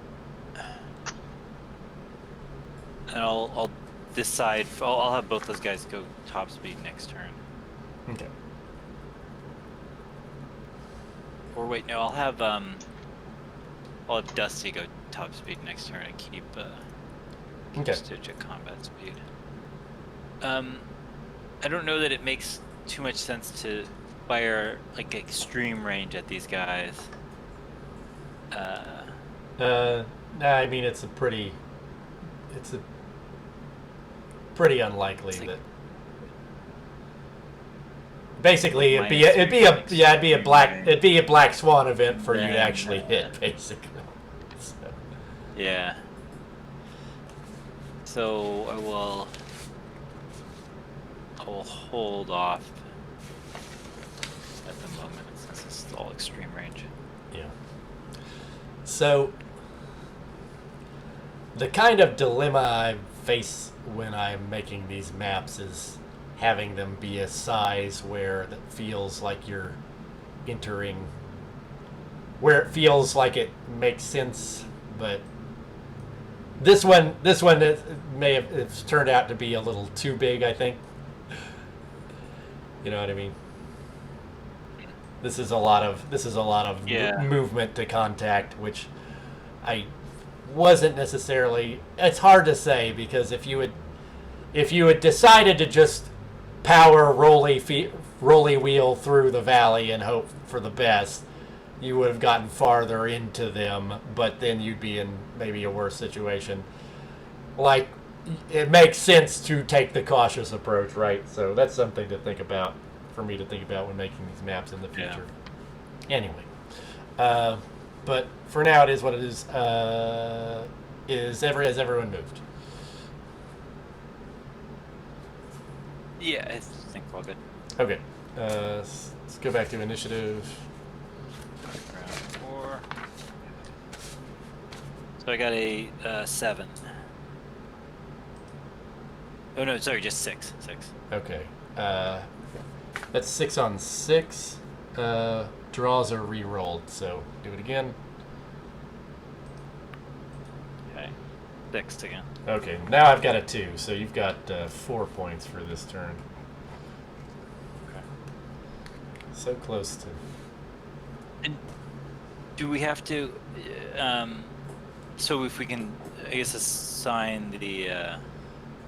We'll kind of assign the extra actions to one for each of us, I guess. Or no, I guess we do 5 guys. So 1 for Chalk, 1 for Stitch again, 1 for. I'll give 1 to me. Okay. And then 1 for. Say 1 for Dusty. Oh, wait. You're still in a hostile ECM environment, so you can't actually assign extra actions. Oh, we round. can't do this. We Yeah. can't do the extra. Okay. Okay, no extra. At actions. least that's how I interpret that. Okay. So Fair enough. Okay, so that's so we'll have so if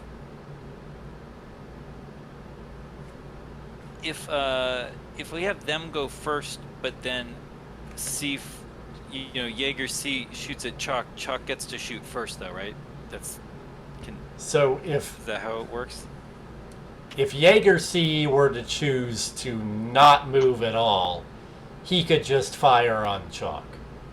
Now, that said, his movement would be 0 for that turn. So he would go first, but his movement would be 0, so he'd be kind of a sitting duck if someone returned fire. Right, so...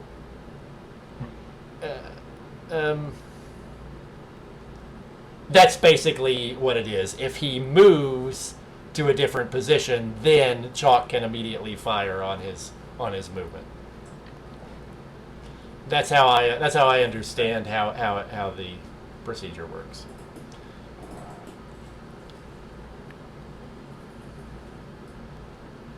So, Sean, since you're up there, do you want I mean, you're the closest engaged. Do you want us to go first so that you can get it like that? You can get like a stationary shot off at this guy. Yeah. Let's do that.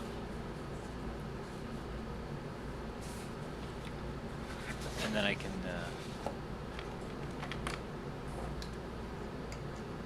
Maybe send. Yeah. Okay, and we can hit him on the other side as well.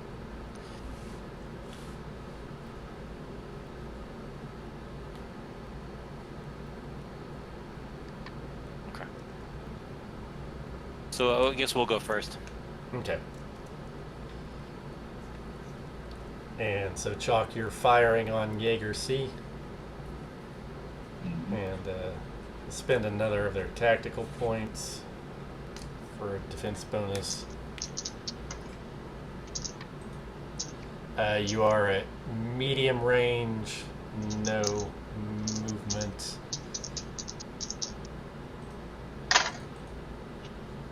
Seven total. Okay. Once again, you're 1 point over his defense. Sorry. You were just...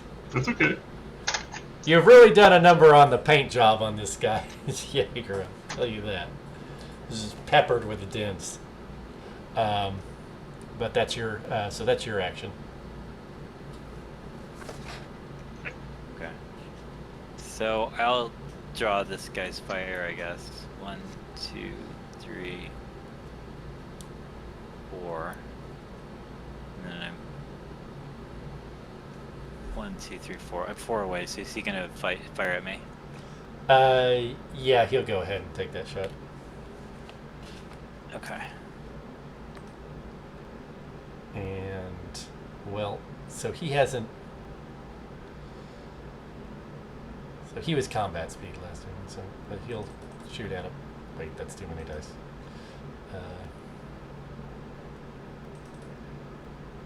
And you moved four spaces? Move 4, yeah, so I've got a -1 defense modifier. Okay. So go ahead and roll your defense. Okay, so my defense is 6. Okay, so you're fine. He completely misses. Okay, and now I'll roll my attack on him. Okay. Um, They keep burning so through. medium -1. Yeah, I think I'm just -1 for the medium. I think that's the only. Right. Right. So they don't have any special So- targeting system or anything. Guess I'll hold these. Oh, guys. I'm sorry.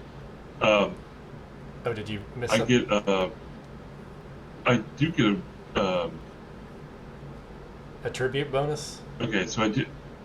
Yeah, well, no, I get a movement modifier bonus because I was stationary. Oh, that's right. So you actually... Right, so you actually do get...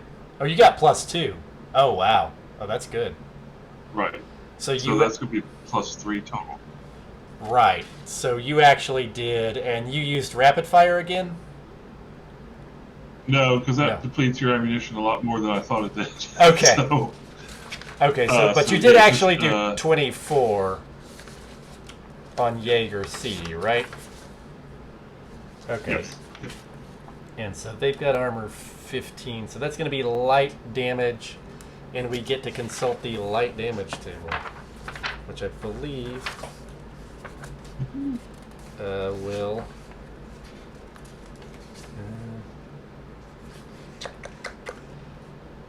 Yeah, make a. How does this work again? Systems damage table light. Okay, so roll a die. 5. 5, so that's -1 to 1d6 auxiliary systems. Do you want to roll another die? Sure. 3. 3. Okay. So that will... Okay, so it looks like you actually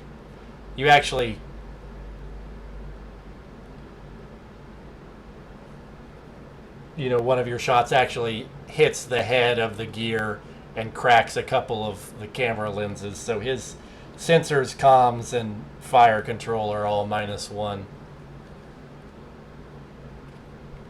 Oh. So that could potentially have an effect on him. I'm sorry, but so now we can resolve Fika's attack. Yeah. So And you moved. How many spaces So did if- Fika move? I moved 4. Okay, so that's So that is, full combat speed. Combat speed, so that's 0. Yeah. So there's a 0, and then I think that's, and then range is -1 medium, so just -1. Right. So I got a 3. Okay, he has a 3 as well, so he is Okay. takes no damage from that shot. And you've still got Fleas, Stitch, and Dusty to move.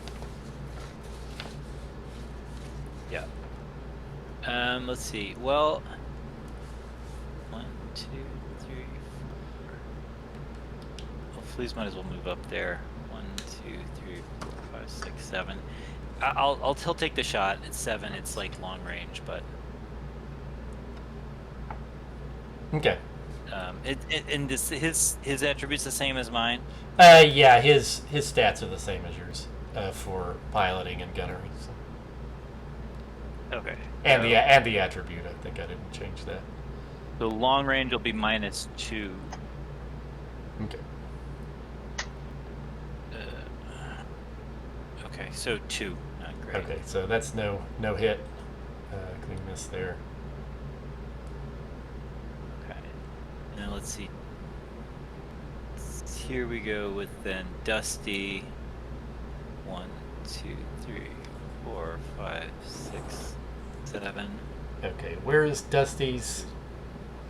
1, 2, 3, 4, 5. So he'll the hunter will farm boy will fire on Dusty at the end of her movement there. Yeah. So that's a range 5. Yeah, that's what I figured. So that's a long range for him, and he hasn't moved yet. His last move was combat speed, so he'll be at. Go ahead and roll Dusty's defense. 4. Right. Okay.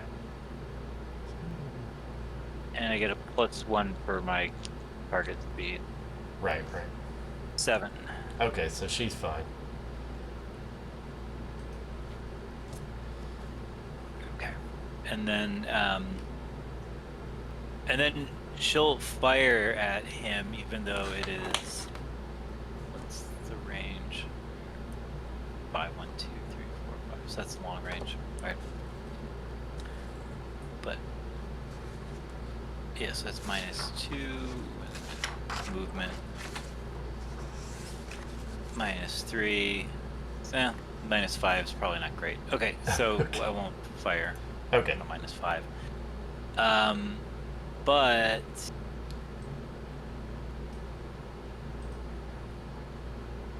and then do I have to? Can I? Do I just say at the end of the round if I want to move back to combat speed for next turn? Yes. Okay, I'll say that. So that's back to combat speed Okay. for next turn. All right. I'm also declaring combat speed next turn. Okay, that's fine.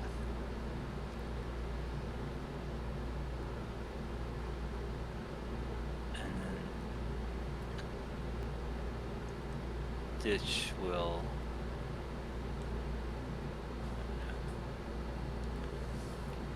Ditch will back up.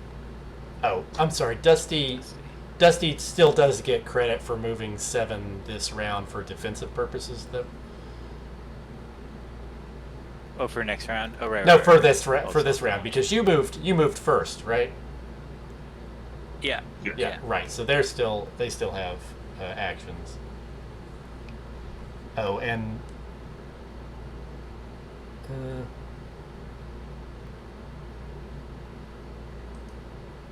I'm sorry. Dusty should have eyes on these guys now. Oh, okay. Yeah. Perfect. Okay. 2, 3, 6, 9. Okay. That's it. Let's see. Yeah, it would be hard for them to break her rear hexes from there, so that's probably right. Okay, so that's all of your moves. So the Hunter and the Jaeger have fired already, so all they can do is move. They didn't assign any. Should probably start assigning extra actions. Does anyone have line of sight? Okay. So that truck engine does well. Maybe you're not noticing since you're in fire combat, but I'll give you credit for noticing that it is heading to the north and it recedes out of your. It's sort of receding rapidly. And let's see. Kind of like this. Yeah, like that, exactly. Yeah. And so Jaeger C, and Hunter can move. What would be good? I guess they'll. Let's see. What it costs an extra to move back. He'll just fall back 2 spaces.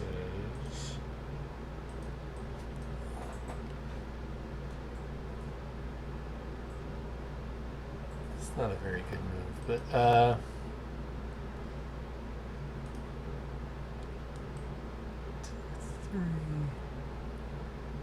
oh, well, actually, maybe, yeah. All right, they're gonna move to try to get a better shot bonus when they fire on Dusty here.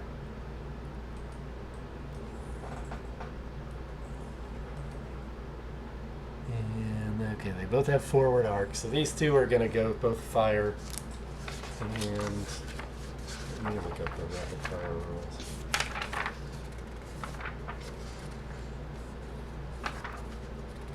Burst fire. 10 rounds for every point of rate of fire bonus. Okay. So A and B are firing on Dusty. A is going to go ahead and burst fire. And let's go ahead and roll a defense for Dusty. Oh, you have 6. Okay, he's got a 6, so she evades that attack with her, no doubt, weaving among the rocks, and Jaeger. Yeah. A will do the same thing, or whichever one. They both did the same thing, so roll one more defense. 6. Okay, so she's good. And that's the round. Oh wait, Hunter. Oh yeah, he had already fired, so he just backed up on the ridge. Right. And I think actually the pilot of the Hunter, so Farm Boy is going to address everyone on comms and say,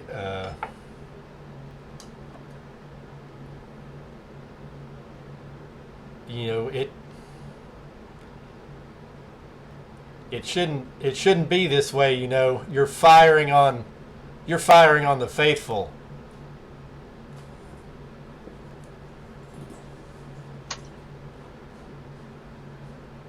Then get out of your max, or get out of your gears. And stop, you know.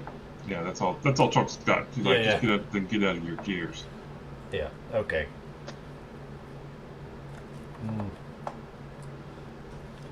He says, "No, Sorry. I don't think." Sorry, sir. You should say. Yeah, it's okay. No, I don't think so. Not like this. All right. So we can move on to round 5.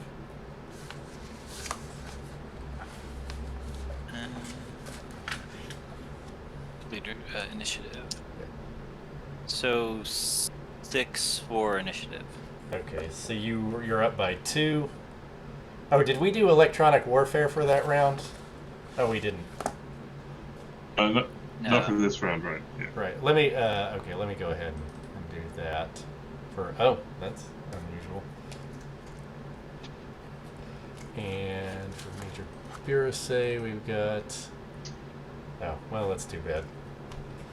Okay, so Chalk, did you have any? No, because you couldn't assign this round, so you had used your only action. All right. So you're still locked out of command points for this round.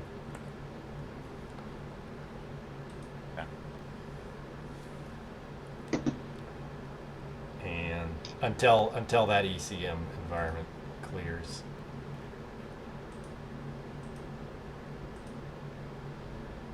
But you do have the initiative again.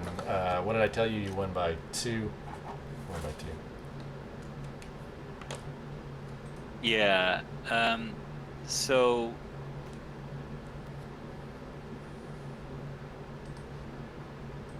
I think I don't know, Sean. I think this time it might, if we, maybe worthwhile letting them go first, because then we can interrupt them if they move. Yeah, We're in a little better position to, I think, too. Yeah. If we wait. Agreed. So we'll let you. You can go first, right? Okay. Well, I wonder if it's.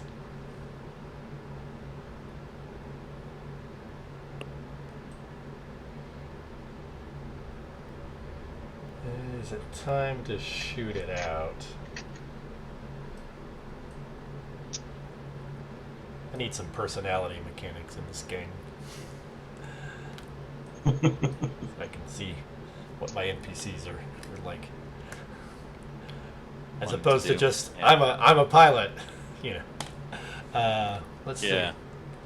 It's pretty nasty. Well, it's pretty nasty up here for Jaeger C. He just stands for a shootout. So, and he is at. Wait, I didn't move him last round. Yeah.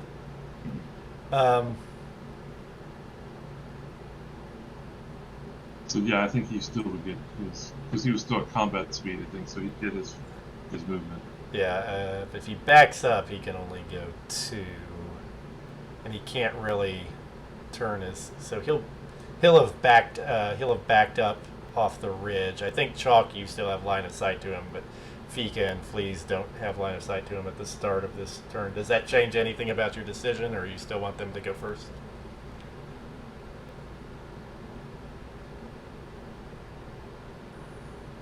Yeah, I think still want them Okay. to go first.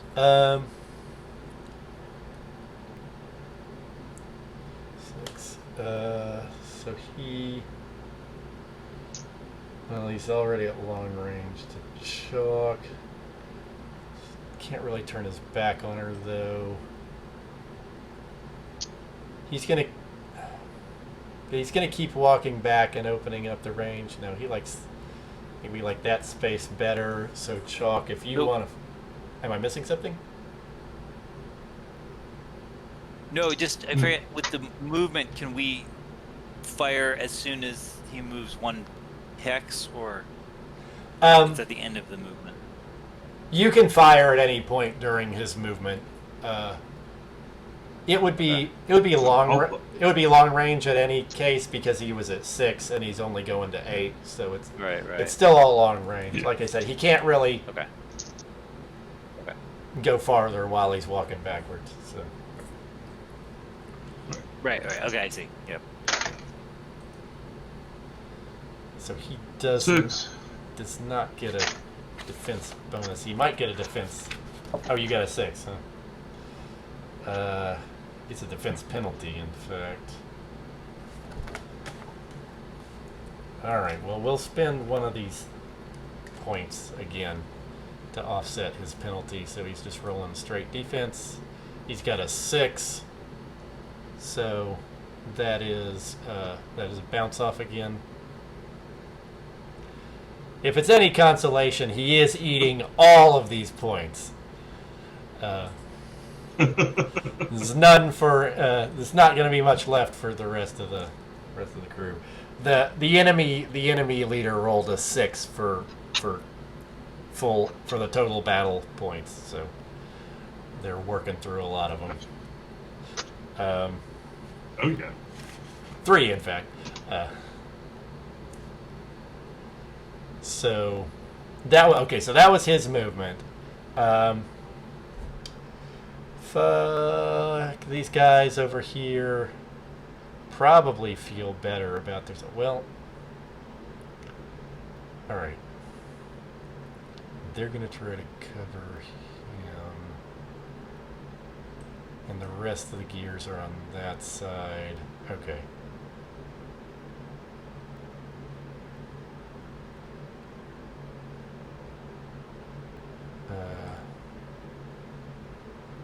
So the hunter's going to come back around here and move forward.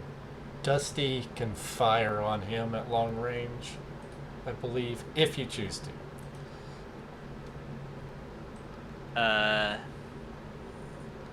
Dusty. On Hunter 4? Correct, yeah. Now there are these 2 Jaegers here as well, and Yeah, I think not at the moment. 5, Yeah. 6, 7. So they can't quite close to. Well, they can either move their full combat speed and try to close to medium range. In this case, they -1, or they could fire. If they fired stationary at long range, they'd be at a 0. But they'd have less. Okay, they're gonna go ahead and go for the whole rush down. So let's do Jaeger B. Is gonna move to this position. Okay. And so if you want That's- Dusty to fire at any point along that Yeah. movement. So that's one. Okay, he's getting into... So that's 3. Yeah, so that's a medium range. Okay. So Dusty will, I think, will fire medium range, Okay. and will fire the Alright. the auto cannon. Okay, and she still counts as her Burst fire. burst fire. So you just decide how many tins of bullets you want to use, and I'll get the full +2, so 20 bullets. okay. All right. That's +2 for that. Range is medium -1, and moving combat No, speed the 0. burst fire. The burst fire is a +2 damage, John. Oh, just to damage. It's just Not to damage, Okay. yeah. Okay. So then I'm just -1. Okay, and he is at -1 medium for range. moving Yep. forward. So go ahead and take your roll. 4. 4. Okay, and he's at -1 to 2. So that is a 2 times your weapon. So that will do light damage on Jaeger B. So do I? And did the burst fire? Did I get the bonus there? Oh, the burst Yes. fire. Oh, wait. So you 10. So 10 times to 20. It's still light damage.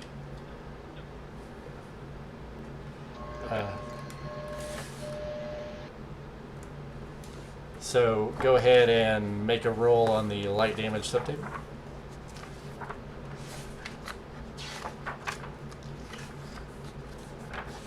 Roll a d6, I should say.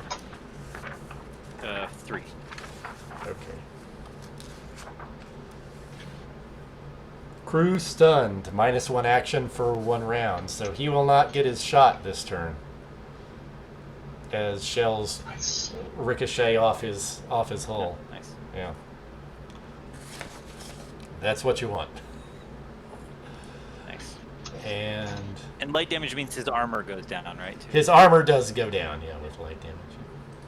Okay. Beautiful. Okay. So that was pretty. That was worth it, I guess. Okay. But now that guy's coming over there. Wait. Where?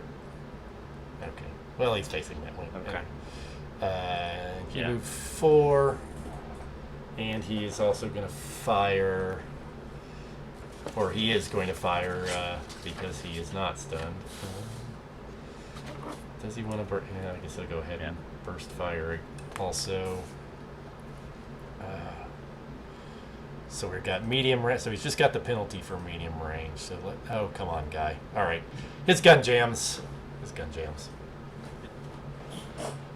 So this is the sort of thing where, like, you know, Dusty has just disabled this one guy who's rushing her down, and then this other guy comes and has her dead. You know, we see his cockpit, like, the heads-up display shows beep, beep, beep, target locked, and then ka-chunk, you know, click. Wow. Thanks. So that was that. And I already said the hunter was ranging out, so that's the,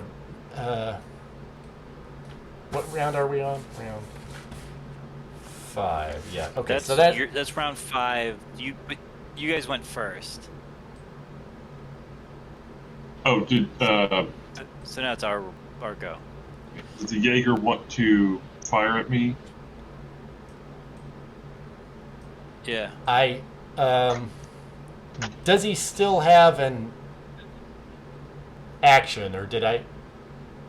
Did I just move him and not fire him? Yeah, I think so. Okay, yeah. Because I haven't rolled my. Yeah, I haven't rolled my piloting stuff.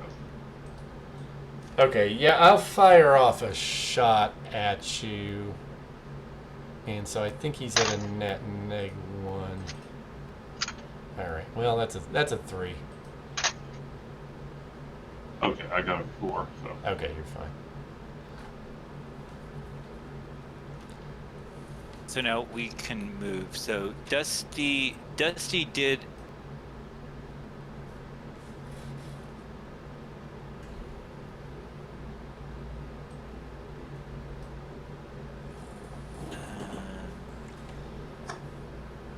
It's kind of interesting. Dusty did. Sorry, how many of those shaped EMP charges do we have? 2 each. You have two Two each. For each of the characters? Correct, yeah. Okay. Because one interesting thing, Sean, if Dusty could kind of close on that Jaeger B,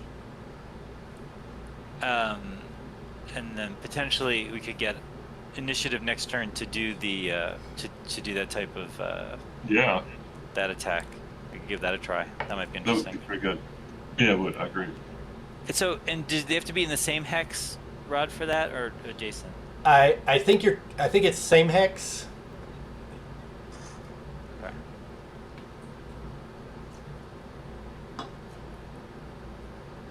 So, same hex. That. And you said, and Dusty already took her shot this round, firing at the moving target. So she can't she's do just closing, anything, yeah. but she's closing to do that thing. Right. Okay. And then we can do stitch. 1, 2, 3, 4. 2, 3, 4. Well, so I don't know. And Jaeger A already fired. So correct, then yeah. Dusty. Then so Stitch will now shoot at Jaeger A. Okay. So 4, combat speed 0, medium range -1. Okay. So I've got a 4. Oh, I got a 1. Okay. Yeah. Oh, was that a double ones or a 1 on the penalty? It was, well, the double 2 -1. Okay, gotcha. That's fine. I didn't roll. Yeah.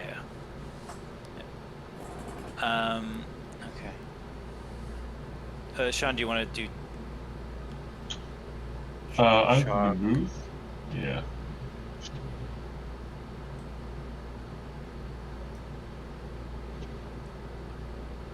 Would that give me better position on him if I get to shoot at him?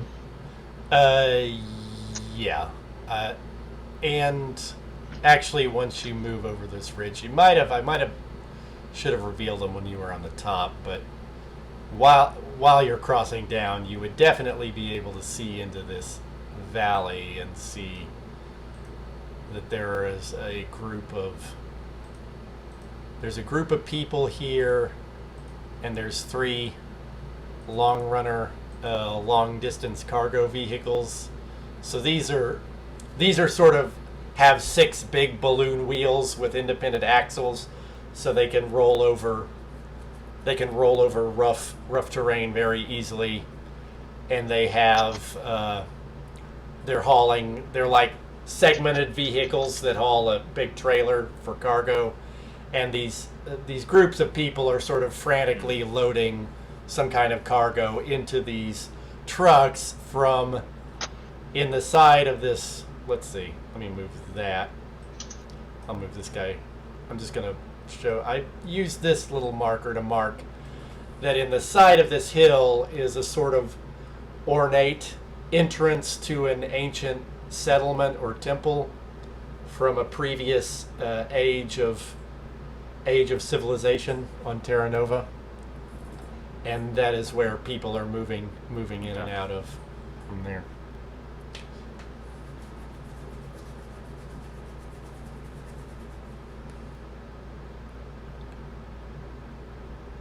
And so you've seen that, but now you can go ahead and shoot at Jaeger C, which is your immediate problem.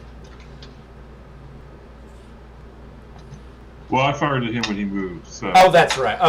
Right. I forgot.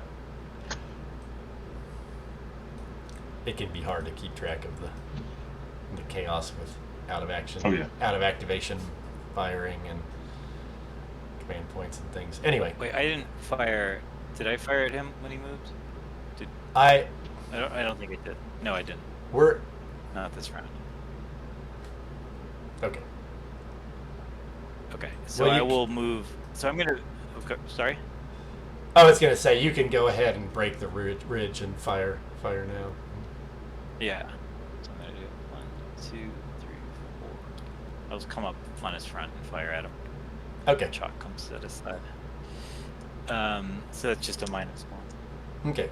And he moved 2, so I Okay. think he's at -2 on his defense roll. So I got a 5. Okay, he got a 4. No, he got a 5. Oh, that's double You know sixes. Yeah. All right. So he nimbly dodges the stream of bullets. Okay.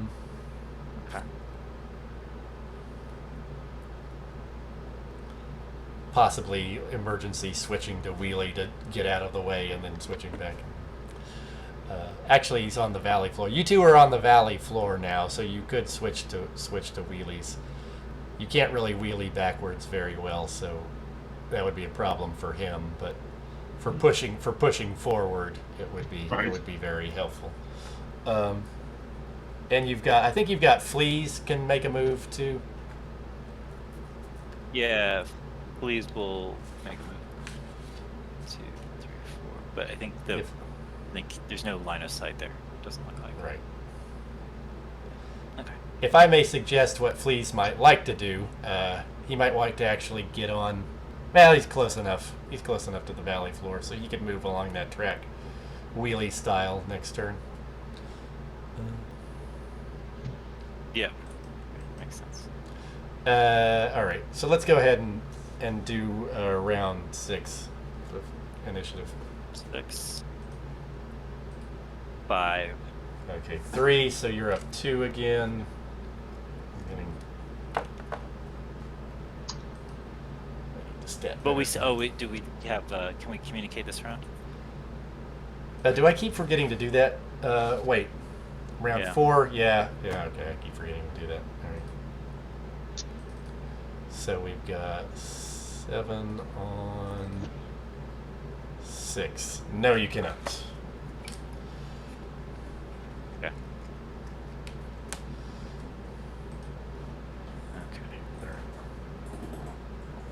Okay. So yeah, I was thinking this round we could take the initiative, Sean, so that like Dusty could go for the EMP thing, and then we could take shots at Jaeger. See. That sounds good to me. So let's try the Dusty and the EMP thing. Okay, let's look Yeah. at attack. physical combat. All right. Yeah, I think it's just the same. Oh wait. Yeah, I don't think it's too different, except there's just probably less modifiers. There's ramming, there's punching. This is basically going to be a punch or a melee weapon. Use gunnery, fire control. I think it's going to be at a -1 for this weapon because it is not very wieldy. But go ahead and give it a shot. So -1. Yeah. Bad roll over here. Okay, 5. Okay. So she clamps the thing to the Jaeger's hood as it's struggling with her, and it's sort of flailing.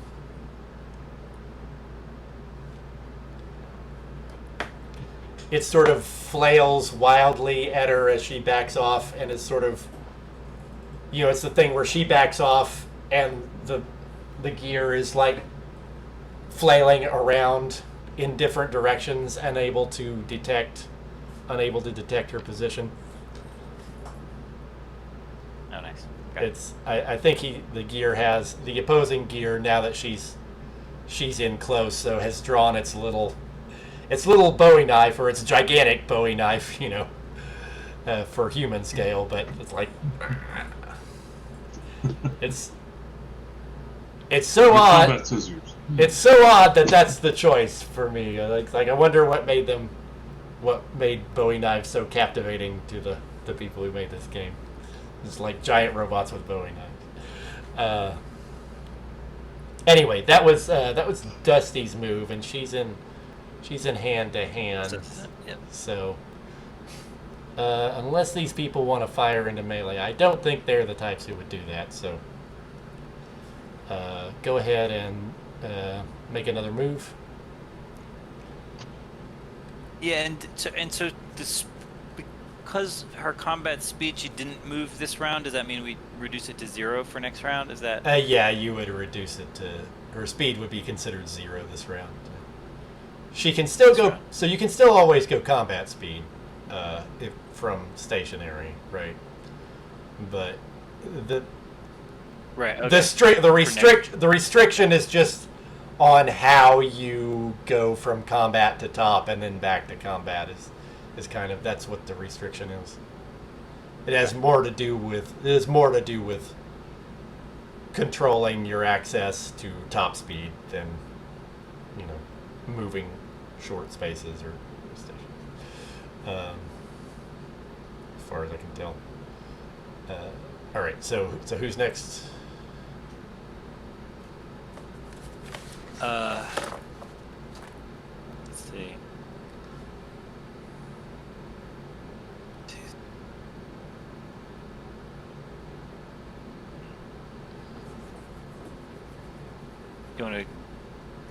I guess we should probably figure out what Stitch is going to do first, Sean. Yeah. It's a tricky situation because if he moves any closer, I think he'll get shot at.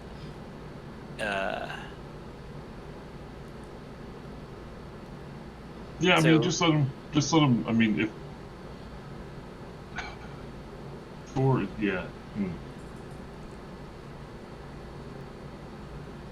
Take a stationary shot at the. I mean, if to take stationary shot. Yeah, let's do the gunfight. The gunfighter thing. Yeah, Stitch will take the stationary shot at Jaeger A then. All right, Jaeger A will spend one more command point in response.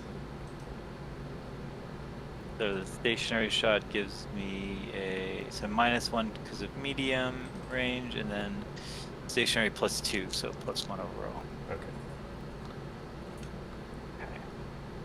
6. Okay. Unfortunately, he's got a 7. Did burn a command point though from the pile. That's not bad. Okay. But then both of those guys are.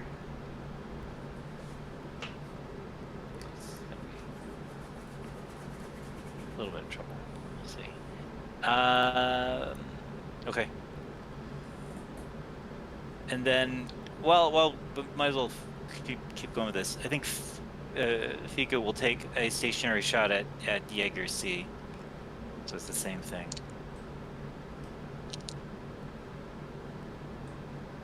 Okay.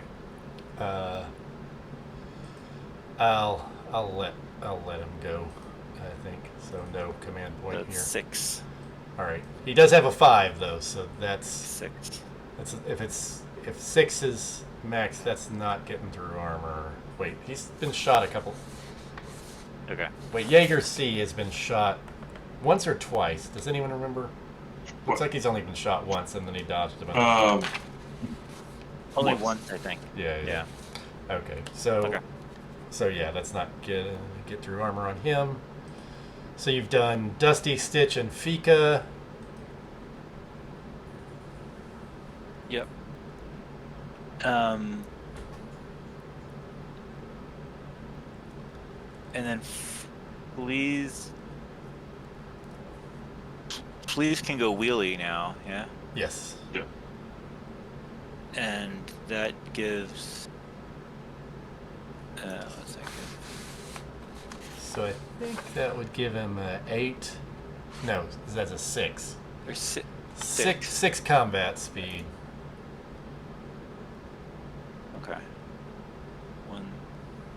2, 3, 4, 5, 6. All right.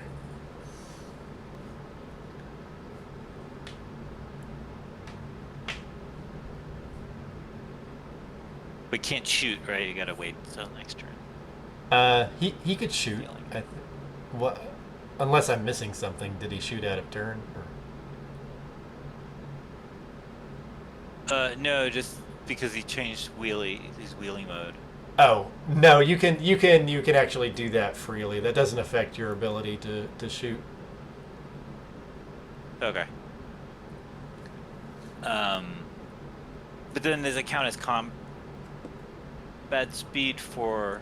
It's still combat. movement It's still modifier? combat speed for his movement modifier. Yeah. Yeah. Once you're on the valley. Okay. So he'll take a shot at Jaeger C. Okay. 1, 2, 3, 4. And so we're at medium So that's range. just And we're -1. Yeah, it's a -1. -1. So, I'm at minus. What is that? 4. Okay, I think that's not gonna hit him unless this is a really bad. Well, yeah, no, 4 doesn't hit him. Where are you? Are you in flank? No, you would have to be. Yeah. If he was one space Yeah. over. Well, it still wouldn't. But he's getting close to flanking. Chuck's turn.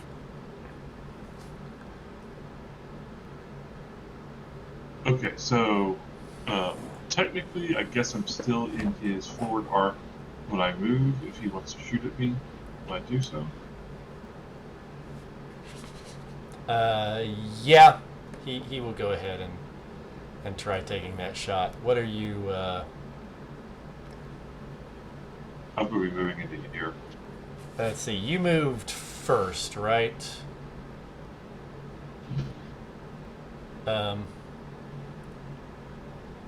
I'm just gonna let this guy go. All right. While you're still in his combat arc, he's gonna take that shot at you.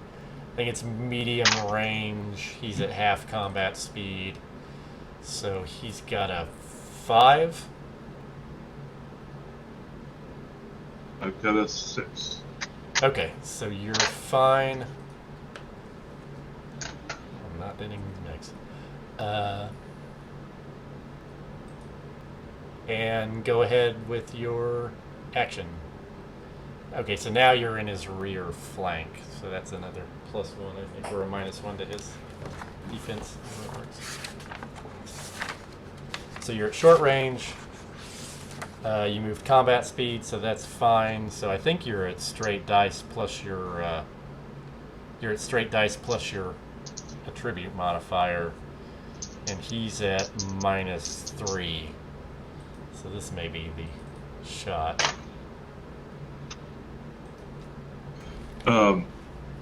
Yeah, I rolled a 6 and a 5, so I got 6. Okay. So 7. 7, and he had a 2, so that's 5. So that's 40. Oof. Okay. So that, wait, did you burst fire, or was this a single shot? Single shot. I can't burst fire anymore. Okay. So 40 versus 14. That's not quite instant kill, oddly enough. It is heavy damage. So his armor is heavily beaten as you rip through it, and you roll on the heavy damage subtable. Okay. Is that D6 as well? That is a d6. It's all. I rolled a 4. You rolled a 4. So we've got half remaining movement points and -2 maneuver. Okay, so you basically shot a knee out on this guy, pretty much. And so he's not going anywhere. Is that everybody?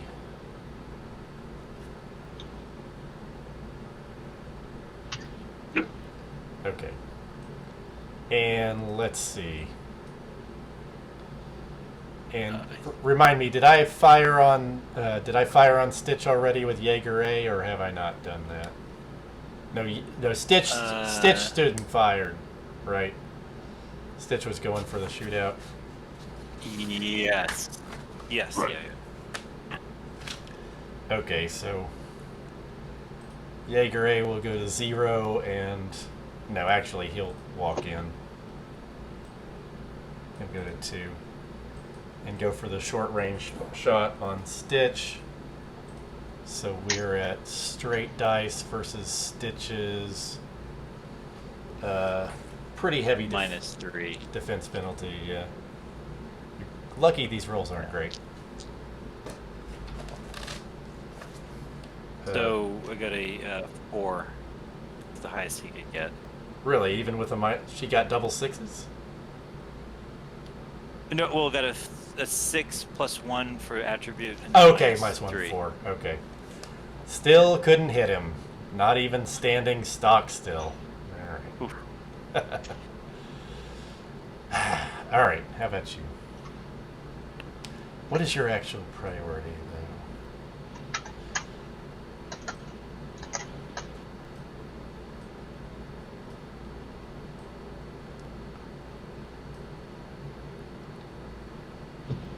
We need to turn.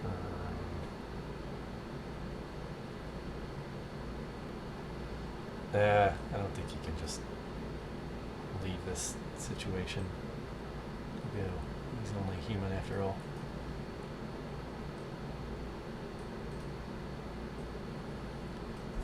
Alright, so he'll move in and fire at long range at Stitch.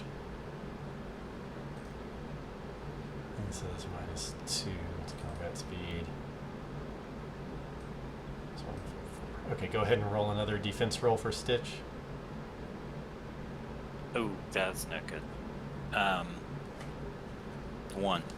Okay, so that's a 4 versus a 1, so that's times 3, so that's 24, so that's, I should have burst fired. Why do I want to kill Stitch so bad? Anyway, light damage on Stitch, so I'll roll to see what happens.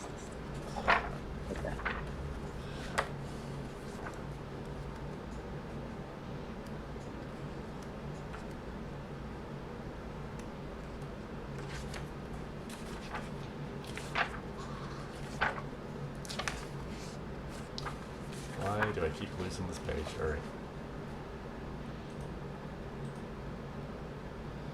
So we got a -1 to 1d6 auxiliary systems.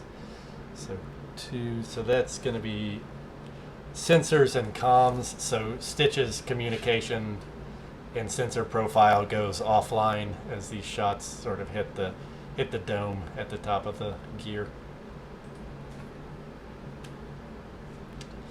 And she loses 1 point of armor.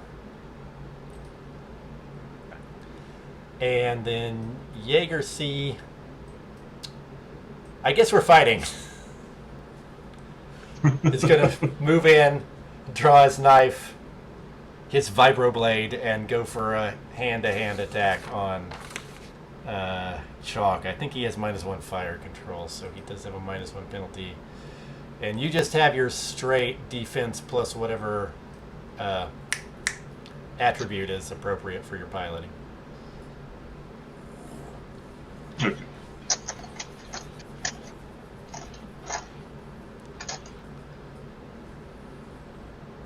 That's what he wants. That's what he gets. 7. Okay, you're fine. It's a pretty skull die. You easily parry the knife thrust with a clanging noise. Oh, and what is this? Round 6. All right. 5, 6, 7, 8, 9. This truck has finished loading up and pulls out here and is switching to high gear as you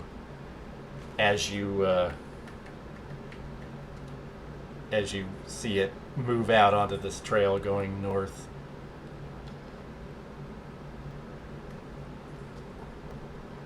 And it can easily get off the board this coming round, so that's a thing to think about. But I think that's other than that, I think that's the round. So we can go to round 7 initiative. And ECW. Oh, ECW. Sorry, I made up the scenario and I keep forgetting about it. 7 versus 6. You are you still have no command. Sorry, what was your initiative roll though? Well, and I rolled double ones, so. Oh. Right. Oh, okay. Well, I actually rolled a 1 too, so we roll over. Oh wow. Okay. Yeah. Dodged a bullet. Ooh. 5. Okay.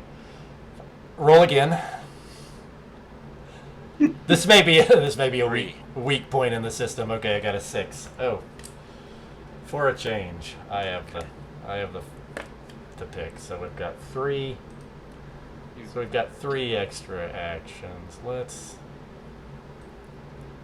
Well, he's just gonna get away. Let's give an extra action to Jaeger.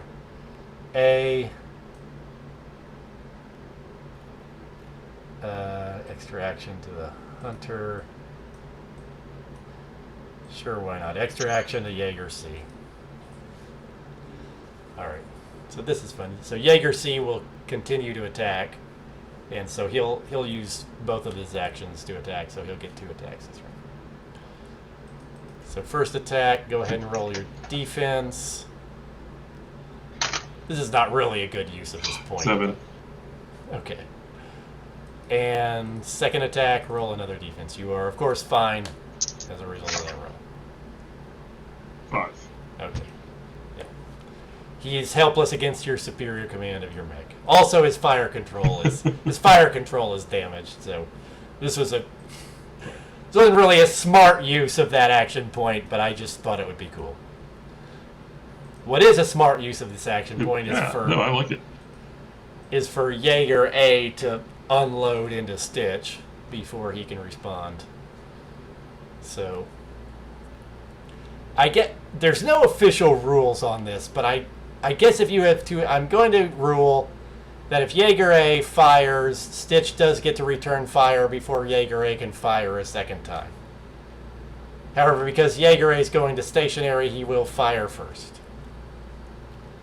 And stationary at short range, I think we're getting a bonus to the attack roll. And Stitch is still at -3. Yeah, it could be. Yeah, +2. Come on, guy. Alright. What's your roll? 3. 3. Okay. What's your current armor? Just -1, so Okay, so you're fine. Jesus Christ. All right, Stitch can return fire. okay. So my Stitch will have the plus It's +2 for stationary, right? Basically. +2 for stationary and then 0 for medium range, right? Correct. Yeah. No, this is 0 for short range. Yeah. 0 for short. Fair. Yeah. So I'm Okay, so 7. Okay, so I'm at a 2. Oh, sorry, 8. 8. Yeah. Okay, so I'm at a 2. So 6 times 8, 48. That is an instant kill on Jaeger A. Okay. I should make So a that little... was like a nice gunfight showdown. Like, Yeah. I should make a little rec token to put on the board. That'll be fun. All right. Oh, well, Stitch got a kill? no. Yeah, Stitch got a kill. Okay. I'll move this Hunter 1, 2, 3. So combat speed, short range. And he'll take 2 shots into Stitch. Go ahead and roll your first defense. 3. 3. Okay, so that's 32 versus Stitch's armor is 14. 14. So that's So- double. so, So that's heavy damage. heavy damage. Return to that page.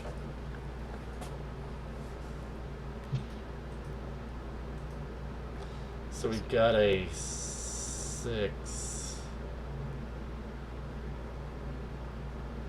Roll twice on this table. Yeah. So we've got a we've got an auxiliary system. Select the for the auxiliary system. -2 to armor. Yeah. And so with Stitches,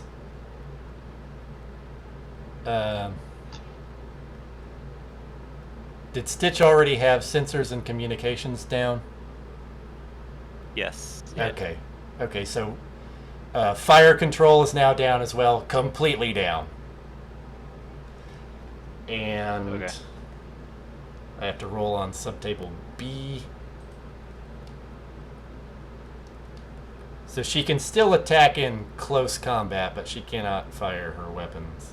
Or we can make some rolls and like jury rig. It would be a weird hero moment.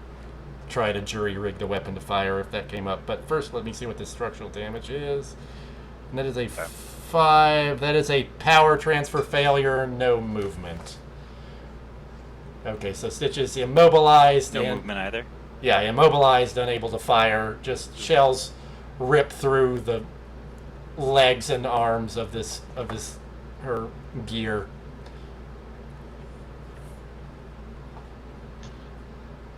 Yeah. And that was shot 2, right? Or was that shot 1? That was shot 2. Yeah, okay. That's what I thought. Wait. Or, Yeah. no, that was 8? shot 2. Yeah, okay. Right? This is Yeah, I good. thought that was shot 2. Well, A shot at her twice. And B shot at... Yeah, that's right. Oh, Okay. right. So yeah, I think that was shot 1. Okay. Okay. So that was shot 1. All right. Well, this isn't as good. Go ahead and roll defense again. No, and no change to my defense roll though. It's still. It's still -3. Yes. Yeah. I mean, that's the worst. That's the worst you can get. Okay. 4. There we go. So I got the Really? Okay. best I can. Well, you're clear. Somehow you dodged that. Somehow she dodged that second shot. But go ahead and. Probably by falling over. Yeah. Exactly. Okay. Let me check Stitch's.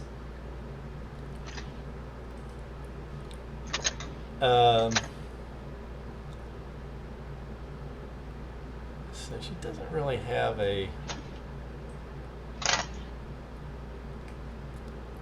Well, I'm just gonna say roll one die for Stitch and just report what you rolled. 5. Okay. So Stitch is still willing to act. She doesn't surrender immediately, necessarily. If you think she should, she might, but I was going to. But she's still under your control. So. And I think that's round. Oh, wait. This one blind mech can... You know what? I don't think the mech with the EMP thing has a reasonable chance of hitting, so he is gonna surrender. This mech over here is gonna surrender, and the pilot is gonna come out of his cockpit, or he's gonna like kneel the mech and then come out of his cockpit. So complicated situation. All right.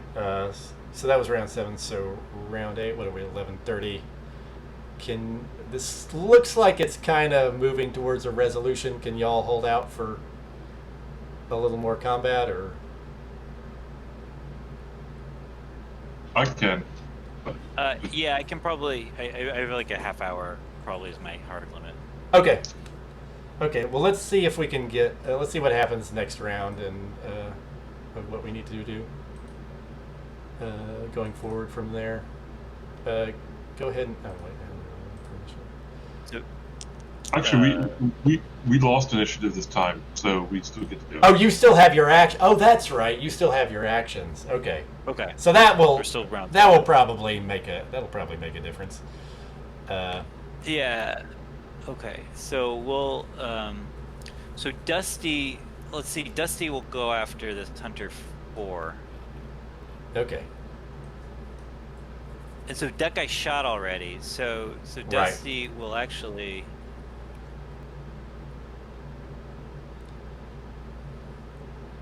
Melee with him and put the EMP on. Okay. Sweet. So go for your attack roll.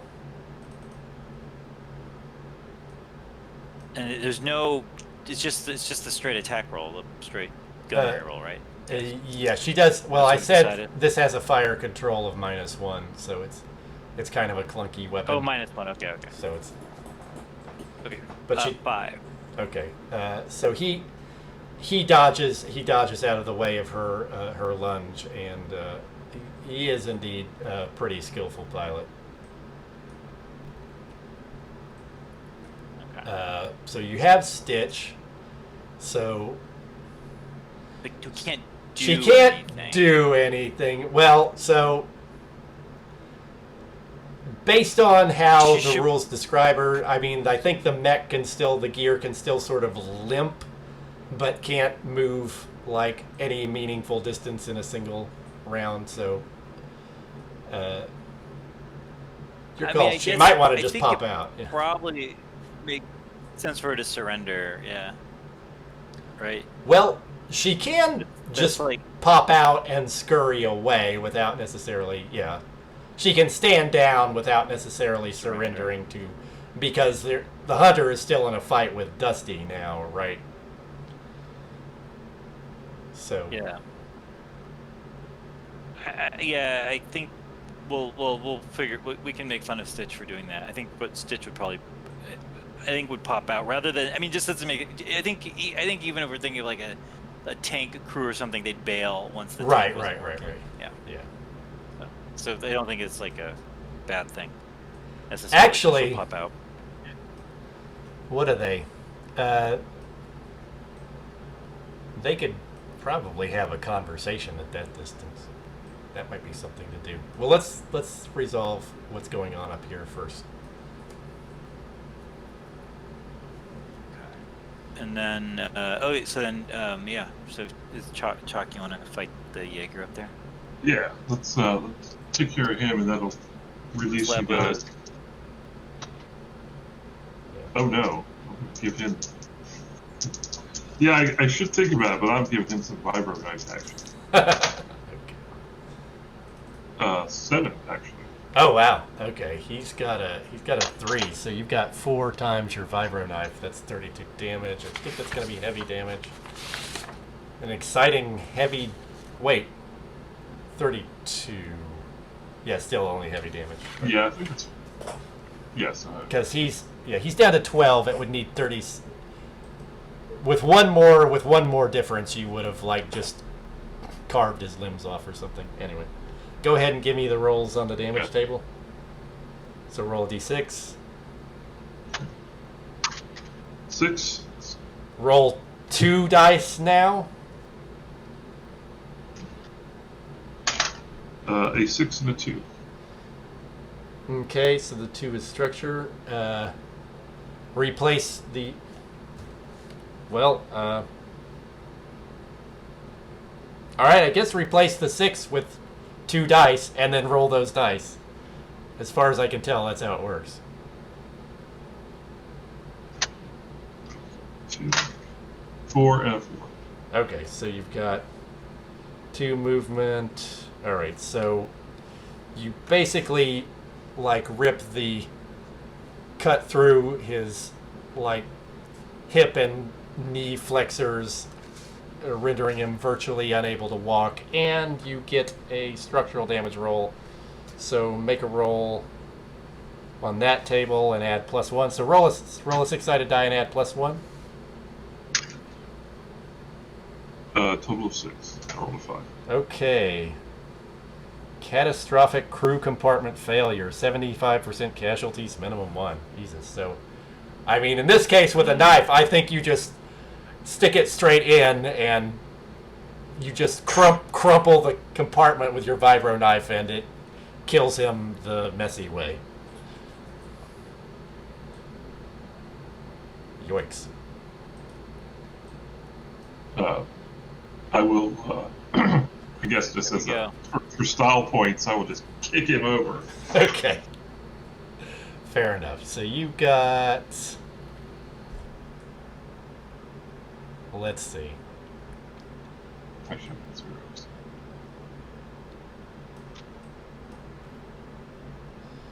So you've got two Oh, I guess- enemies off the board, one surrender, and then Dusty and the Hunter. The situation with the Hunter actually is kind of important to resolve. Well, what would Fleas and Fika be doing in response? So I mean, Fleas would probably Yeah, I target the truck. yeah, I think that Fleas would be going over to either target that truck or at the very least to kind of block the exit. the valley so that none of the rest of those guys can get out. Right. 1, 2, 3, 4, 5, 6. Well, let's see. Well, the long runners are pretty mobile, so they don't necessarily have to go out of the valley if they don't want to. But with all of those gears piling into the stationary long runners, you could easily take those out in the course of a couple of rounds. And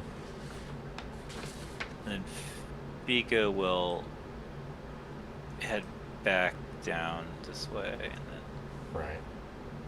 I think we'll move to top speed for next round. Gotcha. Okay. And so I think, well, let's belay the conversation. Let's go ahead and do initiative again and see if we can resolve. I'm going to assume that Fleas can take out this truck here and prevent the other trucks from moving over the course of a couple rounds. And then we'll just try to get this situation down here resolved quickly. So go ahead. I got a 3 initiative. Okay, and so this guy, we have a 1. So you have a 2 points here, and you will decide who goes first. And then can we talk, or do we do the... You could talk. Yeah, you could talk to him. Actually, that's a good. Or we did. Sorry, the electronic. Communicate for the points. Yeah, sorry. I don't want to talk to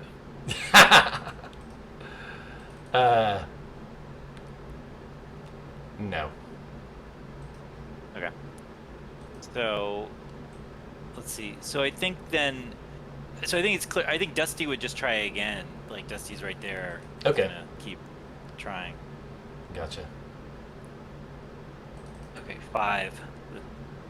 All right. So his defense is 5 as well. So he is still avoiding contact. And you have Chalk and Fika can go ahead. So Away. Fika, you're going top speed. 3, 4, 5, 6, 7. And then next round, we'll kind of turn back to combat speed for next round. Yeah, correct. Okay, so next round, I'll look back to combat speed. You know what? Is there... Oh, go ahead. Honestly, if two more gears are arriving on the scene, well, he'll go ahead and move talk. He'll take his attack at Dusty this round, I think, and see how that shakes out. But I suspect if he can't turn the tide there, it's already over. Go ahead and move Chalk then. Nope. Okay. I do get on the radio and I say, "Farm boy, you know it's over. Get out of the mech. Or get out of that gear. Sorry, I keep saying mech. Get out of that gear. All right. You know what? I If think you've got any honor left. Yeah. Well.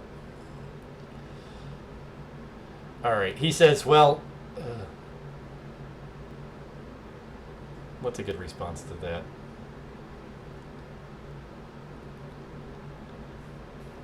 Well, I'm not sure I would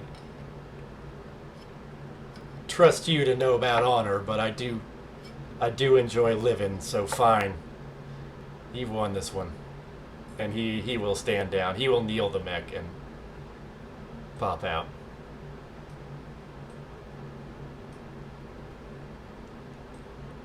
And I think in terms of wrapping up and seeing what's actually going on here, we can do that next session. And That was intense, though. That was an intense fight. Yeah. I thought we were going to roll over Jaeger C with no problem. Yeah. Well, he kept he kept spending a bunch of those points. Still. Nice. Well, the communications, I mean, like, we would have had a ton of points with all the initiative we won, but Right. the communication piece kept us from being able to make use of those. So Yeah. it's neat. That's cool. Yeah. And I could have even I could have even made that more roleplay by like asking you to describe how you were coordinating your actions and stuff with actions. But there was a lot going on, you know, with these combats. It's still like after that one, I would say I think I get how the system works mostly. So I think if we do it again, it'll be a lot easier. For one thing, I now know that these modifiers, I just have to make a much larger chart of these attack and defense roll modifiers and maybe the system's damage table. This one page here, that's where you always go. The system damage charts are all on this page. I shouldn't have been flipping back through the book. Well, now you know.